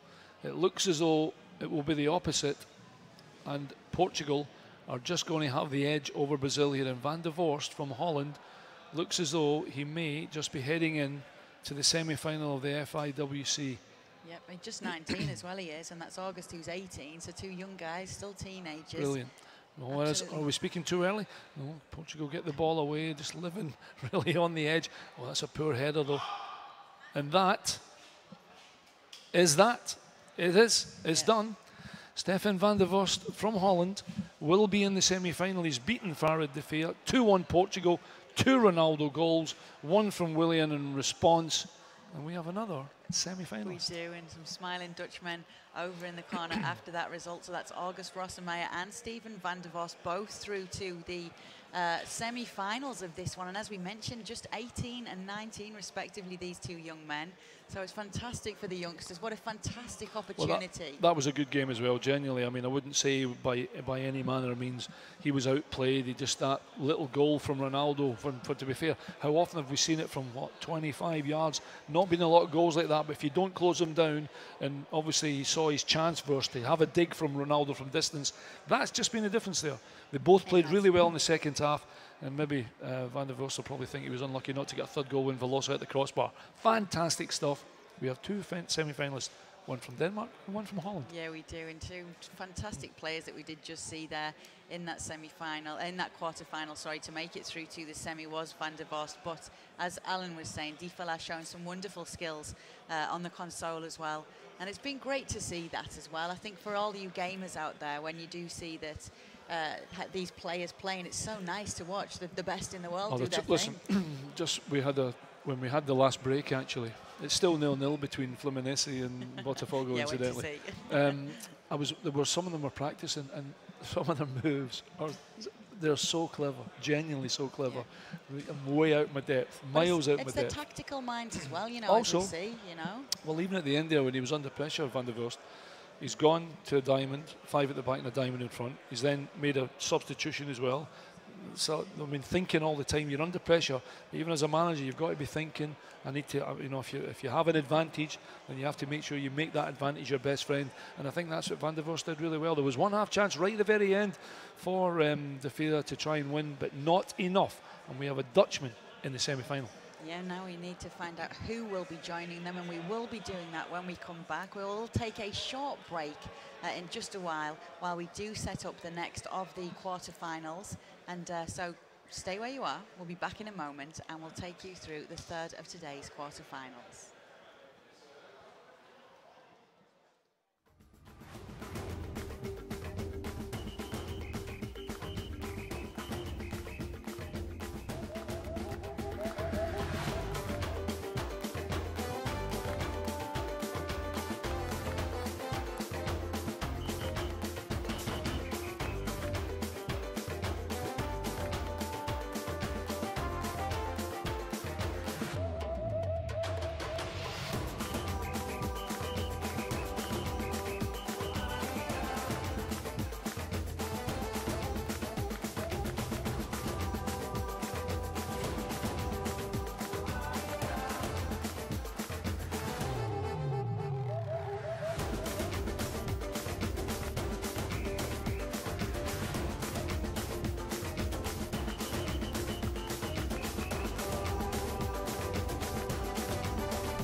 Welcome back to the FIFA Interactive World Cup final. Myself, Kay Murray, and Alan McAnally, your host and commentator here for this fabulous event. We've seen two fantastic quarterfinals. We also know some information that we can take you through before you take you to the next quarterfinal. We did mention earlier we weren't sure on who the runner-up on Group A was, but Alan, it's been decided. We now know, well, it was. We knew that Rosemeyer had won that group. He's gone on then to qualify for the semi-final.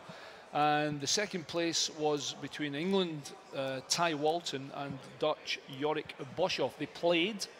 Boshoff was Germany, Ty was Brazil. The game finished 1-1. It was 1-1 after extra time, and an unbelievably tense penalty shootout, 4-2 to Germany, which means Jorik Boshoff is second in Group A, and he will play a Brazilian boy, Rafael Fortes. Yes, he will. Okay, so we have had some fantastic tweets in from you. Temi has tweeted us in. He says he's addicted to Arsenal, but been enjoying the quarterfinals, and said the last quarterfinal that we just saw was fabulous and entertaining. Absolutely fantastic. He must have been talking about your commentary, that's what it was. And if you're addicted to Arsenal, then we'll get you help, Timmy, don't worry. We'll get you help on that one.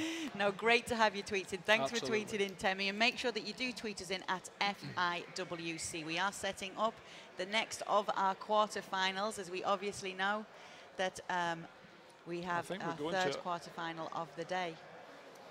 Okay, here we go. All right, so we have David Bytheway, which is the Englander from Wolverhampton, Yep. and Adrien Vial, isn't it?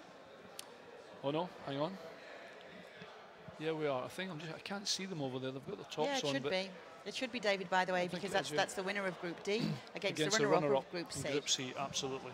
Okay, so good luck to David. Good luck to Adrian. We just have to decide who's who at the moment. Ball into the box. Here's a chance. Very unlucky Odsel there with a wonderful opportunity at the back post. This time, ball up front. Ozil gets the ball again. Just missed a great header, didn't he? My goodness, what an opportunity that was. I tell you what, Adrian will want to make sure he comes out on top in this one, because the French did have a great showing in the group stages, but now to be getting through to this stage, no Frenchman yet. Obviously the defending champion Bruce Granac's French, but he's out. He went out in the group stages.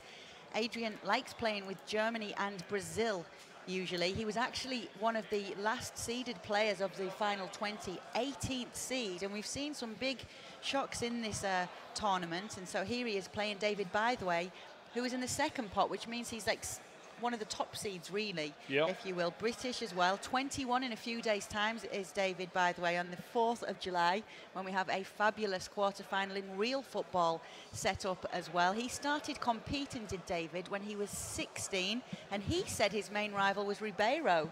So he's doing all right now. He's doing fantastic. Doesn't have to worry about him now. Well, he's Germany in the white, and Vio, the Frenchman, is Brazil in the blue. Giving the ball away there. It's a nice little gift by David Bytheway to Vio. Brazil have the ball. Neymar, Fernandinho. Give the ball away as well. And Boateng has it. He's had a pretty good every time we've seen Germany. Boateng's always had probably been one of the top performers in terms of keeping the ball away from his goalkeeper Manuel Neuer. Little ball from Neymar into Hulk to Willian. Really good one-touch football. They couldn't do anything about it. Schürrle for Schweinsteiger. Schweinsteiger one touch to Ozil to Müller. Müller can't control the ball. David Luiz has it. One touch to Ramirez. Fernandinho. Fernandinho on the right hand side. Little ball with the left peg to Hulk to Lucas. Keeps the ball in. Lovely ball to Dani Alves. Good football by Brazil here. And there was the commentator's curse immediately as Dani Alves gave the ball away.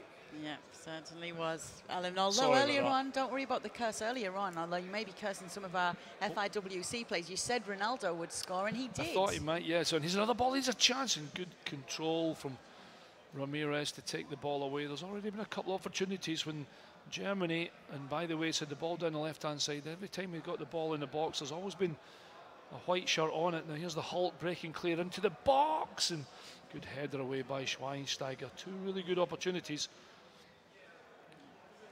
And here we go, Germany on the attack.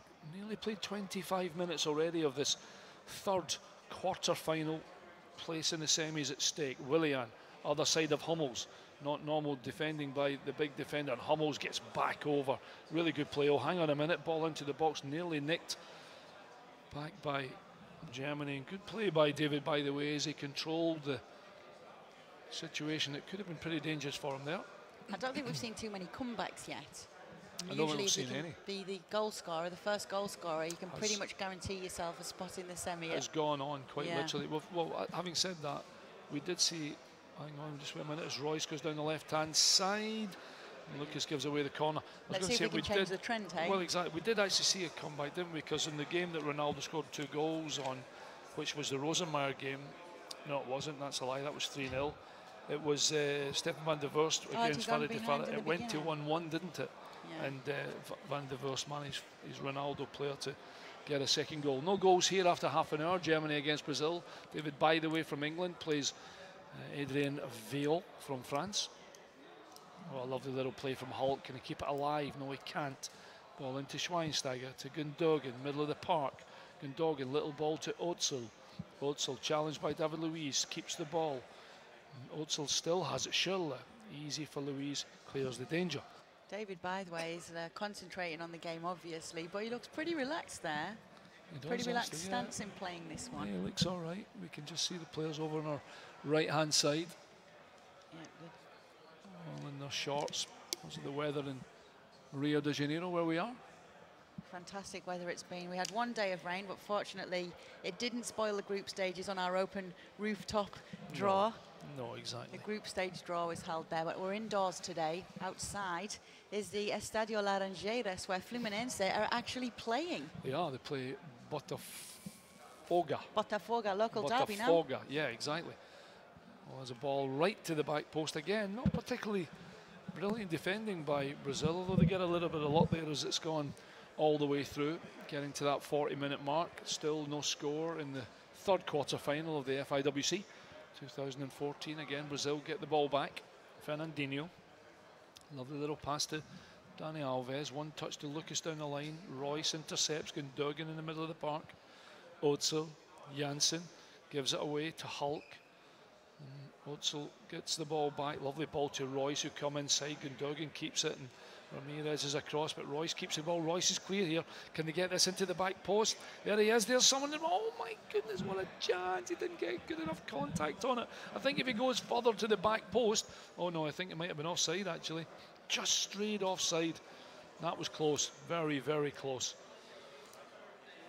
David, by the way, must have thought he was just about from Royce to cross the ball in for a really, really good opportunity to score. Brazil have the ball back up. Almost on half-time. 0-0.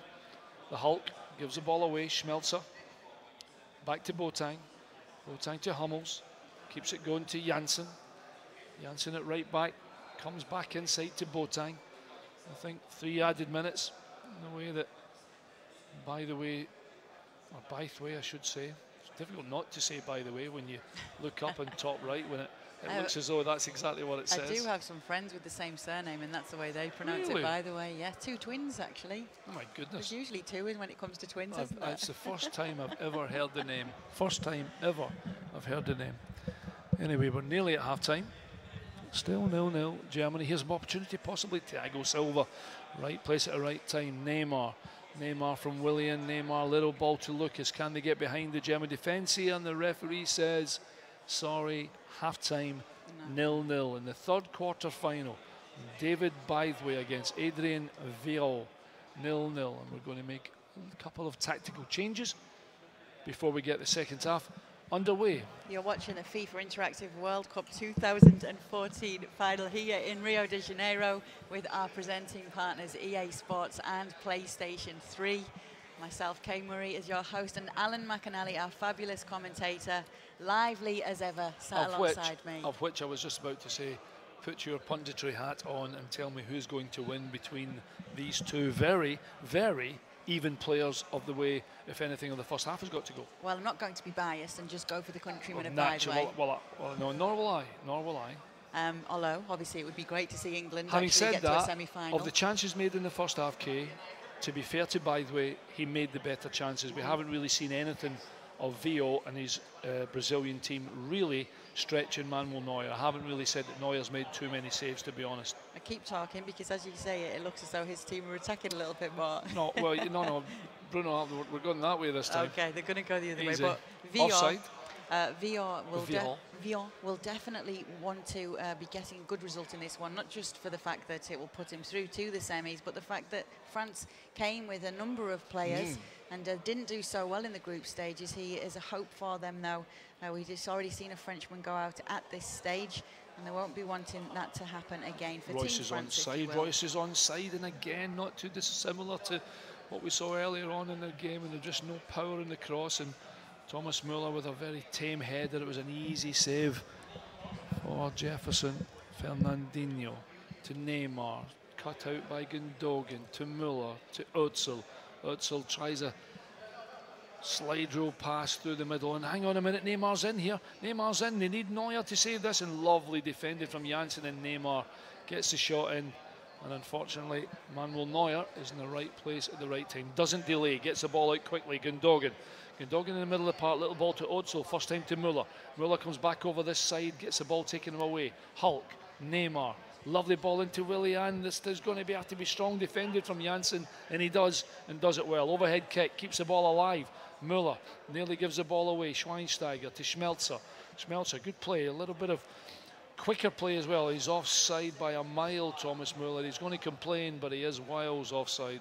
Yeah, David, by the way, playing here as a student, a British student, and as we mentioned, 21 in a few days. And what better way to celebrate your birthday than if you could make it to the FIFA Interactive World Cup final at the top of Sugarloaf Mountain, which is where we will be tomorrow, 4 p.m. local time. So check Brazilian times against wherever you are watching, in what time zone in the world, so that you can live stream that one on facebook.com/FIWC. We have special guests, we have a special location, and we have 4 very special FIFA players in the semi-finals battling it out to be the 2014 champion. Spot on, Kay. Looking forward to tomorrow. Once we get today out the way, and there's a little bit of football to be done just yet. We have 2 semi-finalists. We need another 2. Will it be Baidwe or will it be Viol? Brazil on the attack. Marcelo on the left-hand side. Back to Manuel Neuer. Clears, not convincingly. Gets the ball to Müller, though. Müller keeps under control to Schmelzer. Schmelzer all the way across to Janssen at right back. Takes a touch. Can he find a white shot? Checks inside, back to Hummels. They're very deep here, Germany, very deep indeed. Good pressing by Brazil, but they managed to come away. Schmelzer, lovely little step over into Müller. Müller to Royce. Royce, a bit of space for him to throw the ball down to Ozil down this left-hand side. Beautiful turn, back into Royce. Lovely, Schweinsteiger from distance. Oh, I thought he might have thought about it. There was a bit of space for him there. Boateng picks it up. Here we go. Schweinsteiger, not just quite precise passing enough. Brazil come away with the ball. Good challenge from Schweinsteiger. Lovely ball from Özil to get him in, and he's not going to get there. Oh, back to Julio Cesar, and he plays it over to Ramirez. Ramirez to Hulk in the distance, the closest. Janssen should win that, no problem. Lovely turn by Janssen, but he gives the ball away. It's going to be a foul. He got away with that one, I think, Germany. Yeah, I mean, this is tense. We're still... Nobody's managed to break the deadlock, and we're coming up to the 80th minute. Could this be the first time that we see, as we've seen in so many of the knockout rounds in the real Football World Cup, the game going to extra time? Will not if they give the ball away like that. Viol, Fernandinho, just spun and give the ball straight to Thomas Müller. He's offside. Again. He's not happy again. And just show you how real the FIWC is, because we see that many times. And just out the picture as we get to 80 minutes, the group standing round the players has got to be 2 or 3 deep. It's a real throng round about them, plenty of pressure over there, although to be fair, they're probably concentrating so much on the screen, they're not aware of the massive crowd round about them, not wanting to make a mistake. Here's Germany, Schmelzer on the left-hand side, by the way, with the ball into the middle. Müller, lovely, and he's offside again. He's like, seriously, ref? Not me. Julio Cesar won the punch anyway. Let's talk about what is at stake, Alan. $20,000 US. And it's not even the money that's the biggest prize in this one. It's the fact that they get to go to the FIFA Ballon d'Or ceremony and play this game with the big stars of real football. That is a once-in-a-lifetime opportunity. Well, I was there last year, and it's exactly what our champion did, Bruce Granick, and he had a wonderful time. And he met Franck Ribéry, he met Ronaldo, he met Messi, he met just about everybody. But I think obviously meeting Franck Ribéry was fantastic. Frank finished, I think, third in that. Messi was second, and the ball into the middle, and oh my goodness, Müller, diving header. He gets in front of Julio Cesar, and that was inches, incidentally, I would have thought, for the semi-final. He may be due a goal, Müller. He's been getting closer and closer. Yeah, that's what, Miroslav closer. Yeah. I set myself up for that one, didn't I? I couldn't resist myself. Little ball from Lucasen, and Manuel Neuer's not going to be foxed for the little ball to the near post. Throws it quickly to Schmelzer. Schmelzer, lovely little step inside to Schweinsteiger. Helps it on to Özil. And also gets the ball taken away from Ramirez. Lovely little back heel. Keep the ball moving from Hulk. Good football by Brazil. They don't give the ball away, and there's an offside there as well. We've seen a lot of offsides, unfortunately, for both players. 90 minutes on the clock. The referee has, or rather the fourth official has added 2 added minutes. If this attack results in a goal, I would have said that was just about it. I'm going to stick my neck out and say there's absolutely nothing between these two. It will be extra time, regardless of Willian down this side. Can he go inside? Didn't think so. Defences have been way on top. And ladies and gentlemen, I would imagine that Mr. By the way and Monsieur Veal will be playing for extra time, and that's exactly what we're going to get. 0-0 at full time. Germany, Brazil. Extra time. Go on, put your head on the block now, Miss Murray. Well, this is the third of your quarterfinals. It's the first quarterfinal that has gone to extra time now. So we'll see what happens when it comes to that. They've managed to suss each other out a little bit. And we're just seeing some of the stats from the game now. See if there'll be a few changes in this one between Germany and Brazil. But when it comes to the players, it's between England and France. It's David, by the way, and Adrien Viol. You saw a couple of options there about the penalty, about the extra time scenario. You could have the golden goal or the silver goal, or there was obviously, we've gone for the classic, which is 30 minutes extra time, 15 each way, followed by a rather nerve-wracking penalty shootout, I would imagine. Still, we've got 30 minutes more to go. Özil's still on the pitch. Or is he? Götze is on, Schürrle's off, fresh legs. And is that the only change at half-time? Podolski and Royce is off. He's been pretty quiet, Royce. Podolski always got a goal in him. So a couple of changes by, in fact, 3 changes, all in one goal. Müller off and Miroslav Klose on this one. And Podolski and Klose, 2 players who definitely know how to perform on the national scene, on the international scene. We can see if they can do so here as we go into extra time for the first time in the quarterfinals in the FIFA Interactive World Cup of 2014. Interesting, not only has David, by the way, had 3 changes at half-time. Oh, it's always at the post! Oh my goodness, that was nearly I don't want to say possibly an own goal, but there's been 3 changes by Brazil as well, and that hit the inside of the post, and they get a real slice of luck there. That was unlucky by David, by the way, but I still think it might have come off Thiago Silva. That might have been an own goal. Regardless, it's not over the line. Still 0-0. And we've only played 7 minutes, nearly halfway through the first half of extra time. Brazil with the ball. Dani Alves on the right-hand side, looking to try and get it inside. Can he throw the ball in? Schmelzer's been very good at left back, very good indeed. Podolski, fresh legs, checks, ball inside to Schweinsteiger, little ball to Özil, give the ball, that's a great close, Miroslav Klose does what he does best, and not a referee. He's given the penalty. I did wonder when he turned away, Miroslav Klose turned away, but the challenge from Julio Cesar did look very, very rash indeed, and I agree with the referee there, and he's given Julio Cesar a red card. First red card of the tournament. First red card of the tournament. It was a very rash challenge. Very rash indeed. And as Miroslav Klose turned inside, Julio Cesar took him out. The Hulk is now in goals. Remember, he made 3 changes at half-time, so an outfield player has to play. Miroslav Klose with a penalty, and it's there.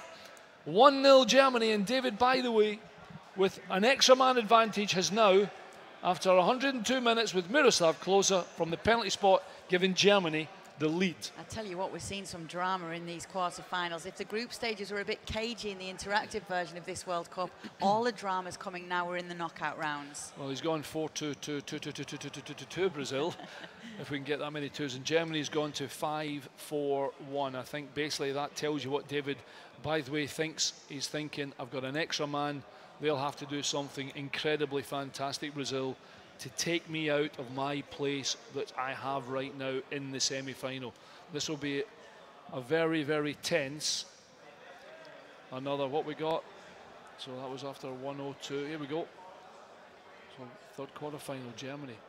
Still in the lead. And still time though for well, there's a good 19 minutes to play, isn't it? We've got 120 minutes, so we're only at 102, so 18 minutes or so. All to do though for VR with one man down now. Well, it was a terrible challenge. I mean, he's throwing Cesar at Miroslav's close. I've got to say, it was a lovely ball from Ozil inside the fullback, Dani Alves, into Miroslav Klose. And just think, that was the change he made. He took off Thomas Müller, brought Miroslav Klose on. Klose's got the penalty, picks himself up, sticks it in the back of the net, although it was a little easier with Julio Cesar receiving a red, straight red, and Hulk having to go into the goal. Klose wouldn't mind another goal in the real World Cup and finals. Here we go. Thiago Silva's chasing him. Miroslav Klose is in here. Thiago Silva, brilliant from Thiago Silva. Great defending. And I just thought for a minute, incidentally, if they do, oh, hang on, we're not happy with something. And we're just going to have another tactical change here. It was actually half-time, my apologies. The referee decided that was 105 minutes. 15 minutes was added. We are now into the second half of extra time. And if there's anything to go by the real World Cup, we saw that the second half of extra time was where all the drama came in the USA's game with Belgium yesterday. Well, here's a strike. Oh, it's just wide. Very, very unlucky. And even with 10 men, Brazil came so close there to levelling things up. That wasn't going by the script that David Bytheway had probably thought. Schweinsteiger in the middle of the park, Schmelzer, Gundogan keeping the ball well. A little ball into Podolski, fresh legs as well. Podolski almost got it back. Good play by Luis Gustavo to Ramirez, to Neymar, to Marcelo out on the right-hand side. Referee says play on. Marcelo down the left-hand side, cuts inside, looks for a Neymar. Neymar back to Luis Gustavo. They're going the wrong way. 9 minutes to play. 9 minutes between a place in the semi-final for David Bytheway, who has his German team through a Miroslav Klose penalty after 102 minutes, 1-0 in the lead. Boateng across to Hummels to Schweinsteiger. And even with that extra man, you've got to say that Germany haven't managed really to get the ball up the other end, particularly the way that he set his formation. He's basically thought, I think one might be enough. 115 minutes. It's going to be a throw-in from David Luiz given to Germany. Gundogan to Podolski. Podolski probably back in, takes it up the line. Lovely little ball to Gundogan. This could finish it off. David Luiz with the header away, and Damiano gets it away as well. Bernard on the ball. Who can he find? He finds Ramirez, and it's Hummels. Good interception by Big Matt Hummels to Götze. Another fresh legs change at half-time. 2 minutes to play. Can Germany get another one and seal this? Offside. Not Thomas Müller this side, Mario Götze. Thomas Müller's had a few offsides in this game, but as it stands, Germany are leading this one, and David Bytheway is on course to make a semi-final spot tomorrow and join the other two semi-finalists, August Rossenmeyer, who's already in the semis, and Steven van der Vos of the Netherlands. We're not quite fit. There's going to be one added minute, and that, ladies and gentlemen, is a victory for Germany, a victory for David Bytheway, and he will be an Englishman in the World Cup semi-finals. Yep. Fantastic, well done to him. Unfortunate for Adrian Veal, just didn't go his way. Goalkeeper sent off, Hulk had to go in goals. They're down to 10 men, always going to be difficult, and in change of formation, David Bytheway said, come and beat me. Couldn't do it, he's in the semis. Yeah, he's doing really well into the semi-finals, which will be at the top of Sugarloaf Mountain tomorrow. And here is how the semis are shaping up right now.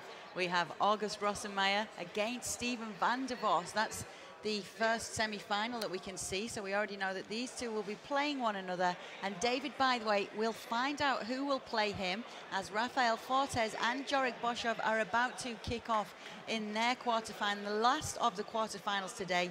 Jorik Boshov made his way into this stage of the tournament because there was a playoff from Group A, and he came runner-up in that one, beating an Englishman to get in there. And now if he can beat Rafael, he'll be joining an Englishman again. But Rafael is not only just unbeaten so far in this tournament, he's actually not even drawn a game. He completely stormed the group stages, winning all of his games. He has come into this tournament having beaten 7 of the best players in Brazil to be Brazil's representative. He is from Rio and he's a student too. So we have the next quarterfinal coming up for you now, the last quarterfinal of the day, as we decide who makes that last semi-final spot. Exciting times, Alan. Fantastic, and I'm delighted that, well, we certainly have a Brazilian in the quarterfinals. It's good to go, and no surprise, he will be playing as Brazil. Jorik Boshov will be playing as Germany. This will be tense stuff up there, it really will.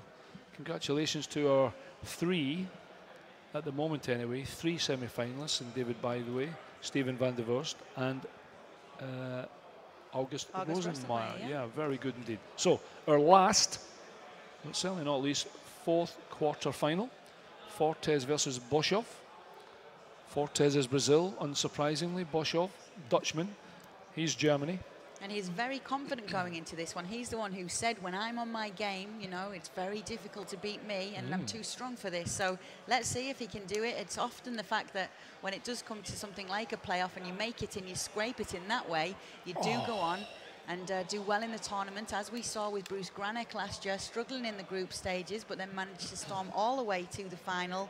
But standing in Boshov's way today is Rafael Fortes. Surely, no, it's off the line. No goal line technology there. That's 2 Manuel Neuer saves off the line from the header, and Fortes came unbelievably close to breaking the deadlock. Good interception to Neymar. Neymar, can he wriggle free? No, he can't. Philip Lahm. To Royce, to Schweinsteiger. Schweinsteiger just keeping the ball back to Philip Lahm, back to Schweinsteiger. Little ball into the middle to Gomez. Royce is on the right-hand side. Good challenge by Marcelo. Gets the ball back. My goodness, what an opportunity for Fortes there. Cleared off the line. Good stuff by Boshov. It's a good job he had someone on the line, or Brazil would have taken the lead.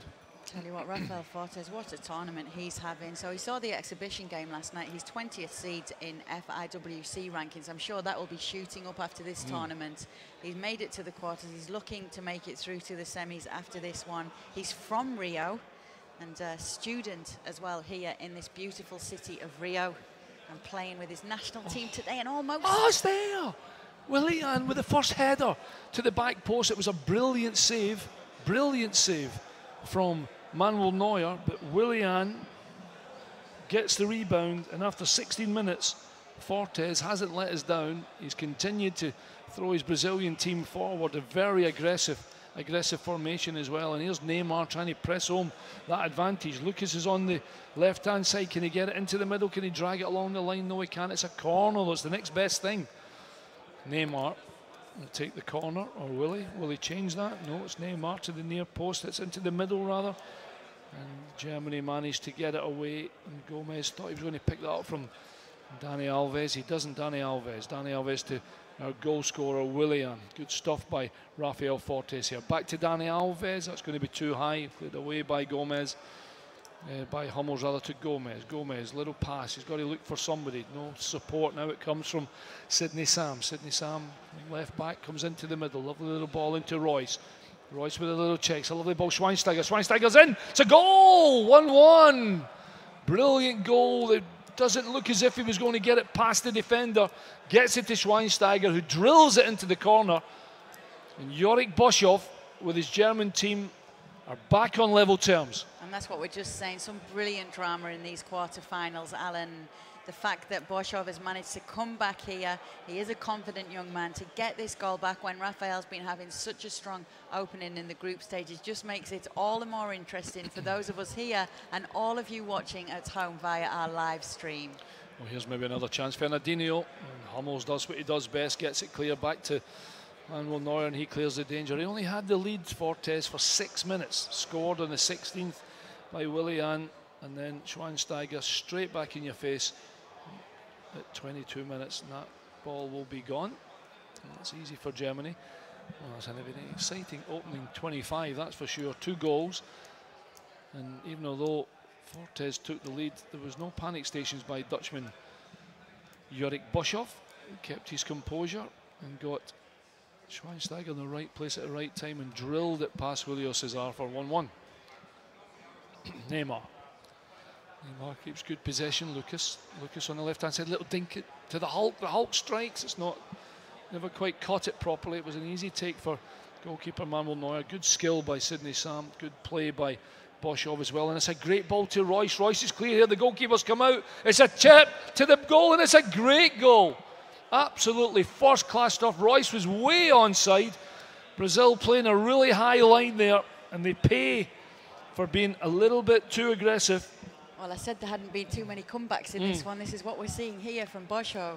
Well, that was superb play by Boschov. The pass from Schweinsteiger was absolutely sensational. Got inside the defender, and although Julio Cesar sprints out to try and get Royce, maybe the better idea was to stay in his goal, because he's made it pretty easy for Royce, and by making the goalkeeper come out as far as that, he's made Boschov's decision for him to chip it over the goalkeeper. And from being 1-0 down after 16 minutes, after half an hour, Germany are now 2-1 ahead.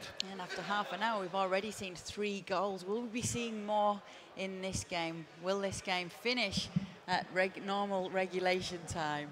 Well, if they keep playing the way they're playing, we're certainly not going to see extra time, are we? Unless, of course, it does finishes a ball into the middle. Muller with a clearance, and it's with Hummels rather to Muller. Muller with the ball into Sidney Sam, and Sam's away here from Dani Alves. Can he stay on his feet? And it's a good challenge from Dani Alves to Lucas. Lucas with the ball for Brazil now, going forward. Lovely ball to the Hulk. Hummels is his only defender, cuts inside, and Hummels is going to win that.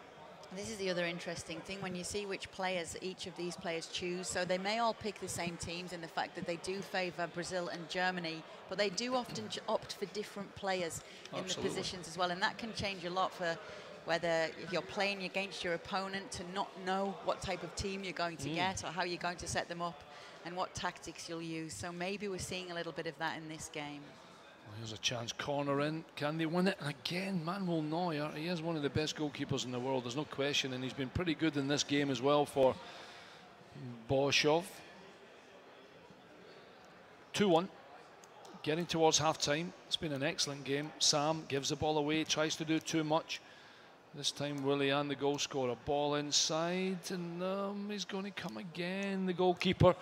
Good position by the goalkeeper again. His starting position is so important. Edge of the box, make sure he sweeps up, no problem. Schmelzer, left side, Muller. Muller with the ball, lovely pass inside, doesn't get it enough. Goes to Gomez, Gomez back to Muller. Muller tries again to get that ball down the line, and twice he's given it away, very cheaply as well. That's too easy for Hummels. Little ball to Royce, to Schweinsteiger. Marcello comes across, so does Fernandinho. What a first half we've seen, Alan. Incredible, absolutely fantastic, and that could be it. No, it's not. He's onside, Royce here. Can he get the ball into the box to Gomez? Royce along, can he cut it back to Gomez? And they're challenging him, and they manage somehow to get the ball away. There'll be 2 added minutes, although we've nearly just about played it all. We're probably going to get to half-time. They've got the goal alive here again, Germany. Haven't quite got it away, and referee looks at his watch. I think that just could be about it. The 45 minutes is up, and an absolutely brilliant 45 minutes. And it's Brazil 1, Germany 2, advantage to the Dutchman Boschov.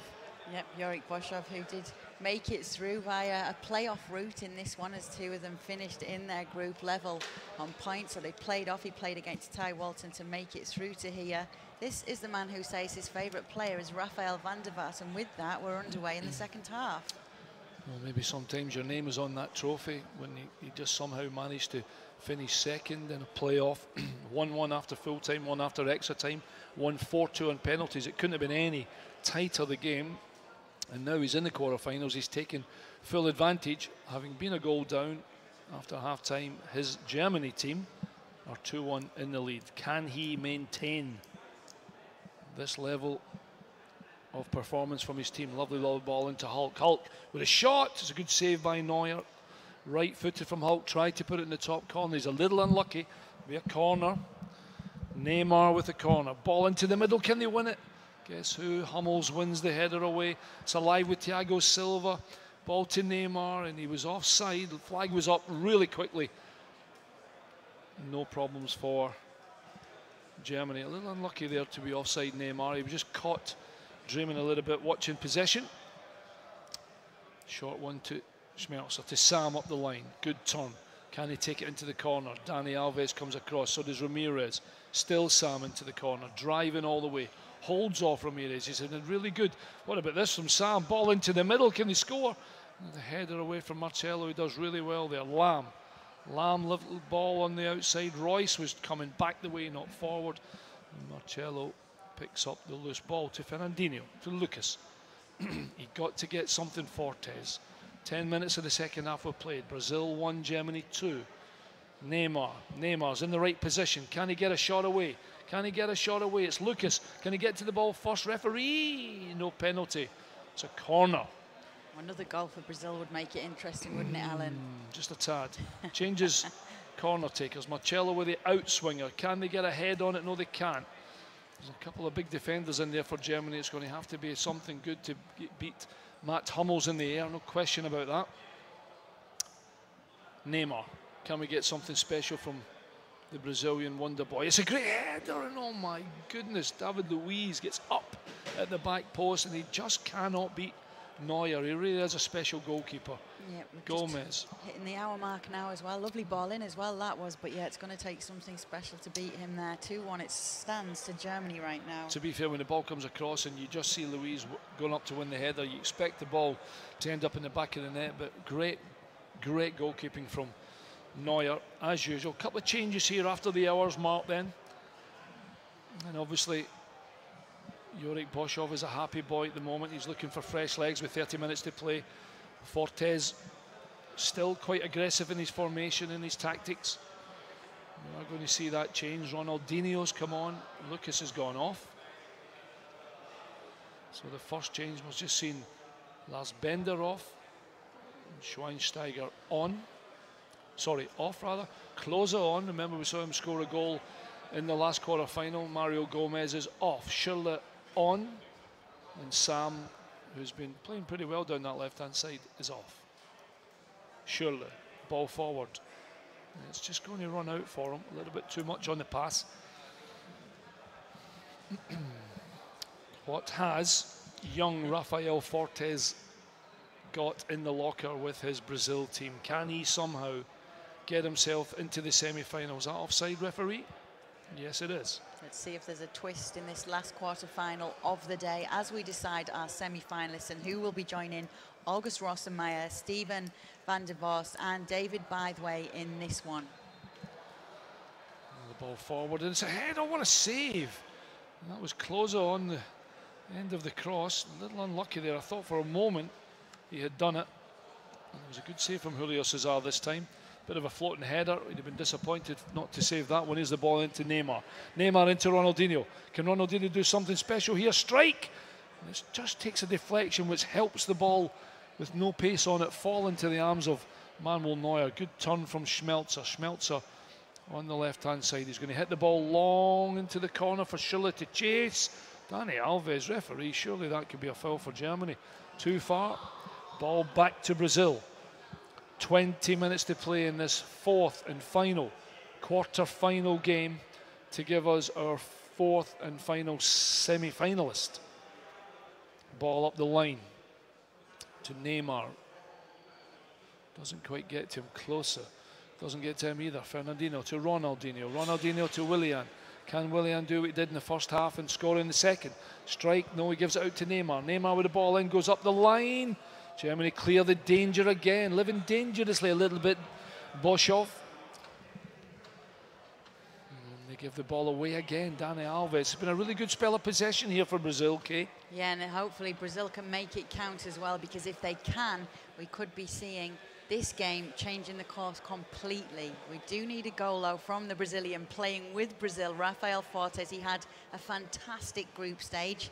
And now we need him to see if he can come through and challenge Boshov and actually get a goal back at least to try and force extra time. There is still time though for a winner. Is he given a penalty there? He has. He's given a penalty. And this will be Muller, who's come on as a sub, to make it. Can he? Muller against Cesar, drilled down the middle, and after 79 minutes from the penalty spot, Muller has made it. And a good change as well. I think the referee was a little bit kind to Germany there. I didn't think it was a penalty. There wasn't much contact in the box. Referee decided, penalty awarded. Muller drills it down the middle, boom. No chance for goalkeeper Julio Cesar. And now Jorik Boshov is in a very, very strong position as Germany are leading 3-1. A very strong position as the clock's ticking down. You can see now Rafael frantically making some changes in formation. And here we go. He's gone 4-2-4. He's just basically throwing another 2 men up front in wide areas to try and get it into the middle. He hasn't got long to go. That goal was after 79 minutes from Muller. And his first loss of the day could prove to be the most costly. Yeah, which is, I'm gutted for him really at the moment. It's, you know, you think he's done so well having 4 games in the group stages, and you know, he wins them all and he gets to the quarter-final stage when there is no more chances. And unfortunately, he's 3-1 down with only just over 10 minutes to go. He will be unlucky. Well, he will be disappointed, rather. I think the referee has been really kind to Germany. I didn't think there was a lot of contact, but there was enough. And that means he needs something pretty special in this last 10 minutes. 4-2-4, remember, so he's got plenty of men up front, as you can see now. Little ball inside and a good clearance away. Closest man to Willian, that is. Willian cuts inside. Here's a chance to drill it. Curler. Just would not, they cannot beat Manuel Neuer. He's always in the right place at the right time. It's really good play by the German goalkeeper. Lovely throw out to Müller, to Schürrle, to Schmelzer. Schmelzer, lovely ball up the line to Schürrle. Schürrle will chase this and take it into the corner. Check back. Closer. Is there someone on the overlap? Khedira with a strike. Good block from Brazil. They get the ball up quickly to the other end if they can, this time with Neymar on the right-hand side. Neymar driving to the box, but tries a little one to Fernandinho. There's just too many white shots. And Schmelzer, who's had a great game at left-back, gets the ball clear. And tries to find Ramirez, and it's just not going to happen for him, Kay. Less than 5 minutes left to play now as well, and 2 goals at least would Rafael need to come back into this one and force extra time. It doesn't look as though it's going to end that way. It looks as though we have another Dutchman in the semi-finals. What a finish for his second goal after he come on as a substitute. And Thomas Müller has curled a right footer beyond Julio Cesar. That makes it 4. Müller in the 90th minute has made sure that our semi-finalists will be Boshov, which means we have 2 Dutch players in the semi-final, a Dane and an Englishman. No, surely not. He's going to get us. Another one maybe closer. No, he's not going to quite. The 3 added minutes, there's no way, but no way, that unfortunately young Rafael Fortes is going to score that many goals in that amount of time. Here's closer to round things off. This time he gets a touch, and Schürrle adds another goal for Germany, 5-1, and unlucky, but Boshov can look forward to tomorrow in the final. He certainly can, and young Rafael Fortes can hold his head high after a fantastic tournament, winning throughout in the group stages, coming to this stage and holding his nerve as well to get through to the quarters, but in the end it wasn't enough against Jorik Boshov, who will be joining Steven van der Vost in the semi-finals along with David Bythway and August Rossenmeyer. They are your 4 semi-finalists. We have Netherlands, Denmark and England represented in the semi-finals. And what a semi-final showdown that's set to be on top of Sugarloaf Mountain here in Rio de Janeiro with some special guests. And you'll have another commentator alongside you tomorrow, Alan. You'll have Dwight York. Oh, is Yorkie coming tomorrow? That's pretty good. He still owes me money from playing golf last week, actually, so that's good news. Yeah, it's been, listen, some of the football we've seen has been fantastic. We've managed to go from all those group games down to the semi-final. Rosemeyer, Van der Vost, Boshov and Derek, by the way. 2 Dutchmen, a Dane and an Englishman. I've got to say, as much as I thought that our young Brazilian would make more of a game of it, that was as one-sided a quarter-final match as we've seen. So he's going in tomorrow, Yorick Boshoff, after that performance, with big confidence against the Englishman, David Bythway. Against David, yeah. And David is going to have to have been watching that game to see how he can get the better of him. Thank you very much for all your tweets. Always make sure you do tweet us at FIWC. You can also keep up to date with everything that's going on the Facebook page, facebook.com/FIWC. Make sure you join us tomorrow at the top of Sugarloaf Mountain in Rio de Janeiro, 4 p.m. local time here in Brazil. You'll be able to once again live stream it. So check with whichever time zone you are in the world what basically collaborate with 4 p.m. local time here in Brazil to ensure that you don't miss it. We have special guests, we have a special location, and we have 4 very special young men in that semi-final as well, Alan. You said earlier on, $20,000 US to the winner, and the opportunity or chance to go to the Ballon d'Or in Zurich, and it'll be January or February, I would think. Yeah. Listen, it's thanks to Fluminense FC as well for letting us host such an event in such a place like this, and we're looking forward to Sugarloaf Mountain. We are. 2 million players have been whittled down to 4, and tomorrow we will have a new FIFA Interactive World Cup winner. Join us then 4 p.m. local time from top of Sugarloaf Mountain. But for now, from me and Alan McAnally, it's goodbye. Bye-bye.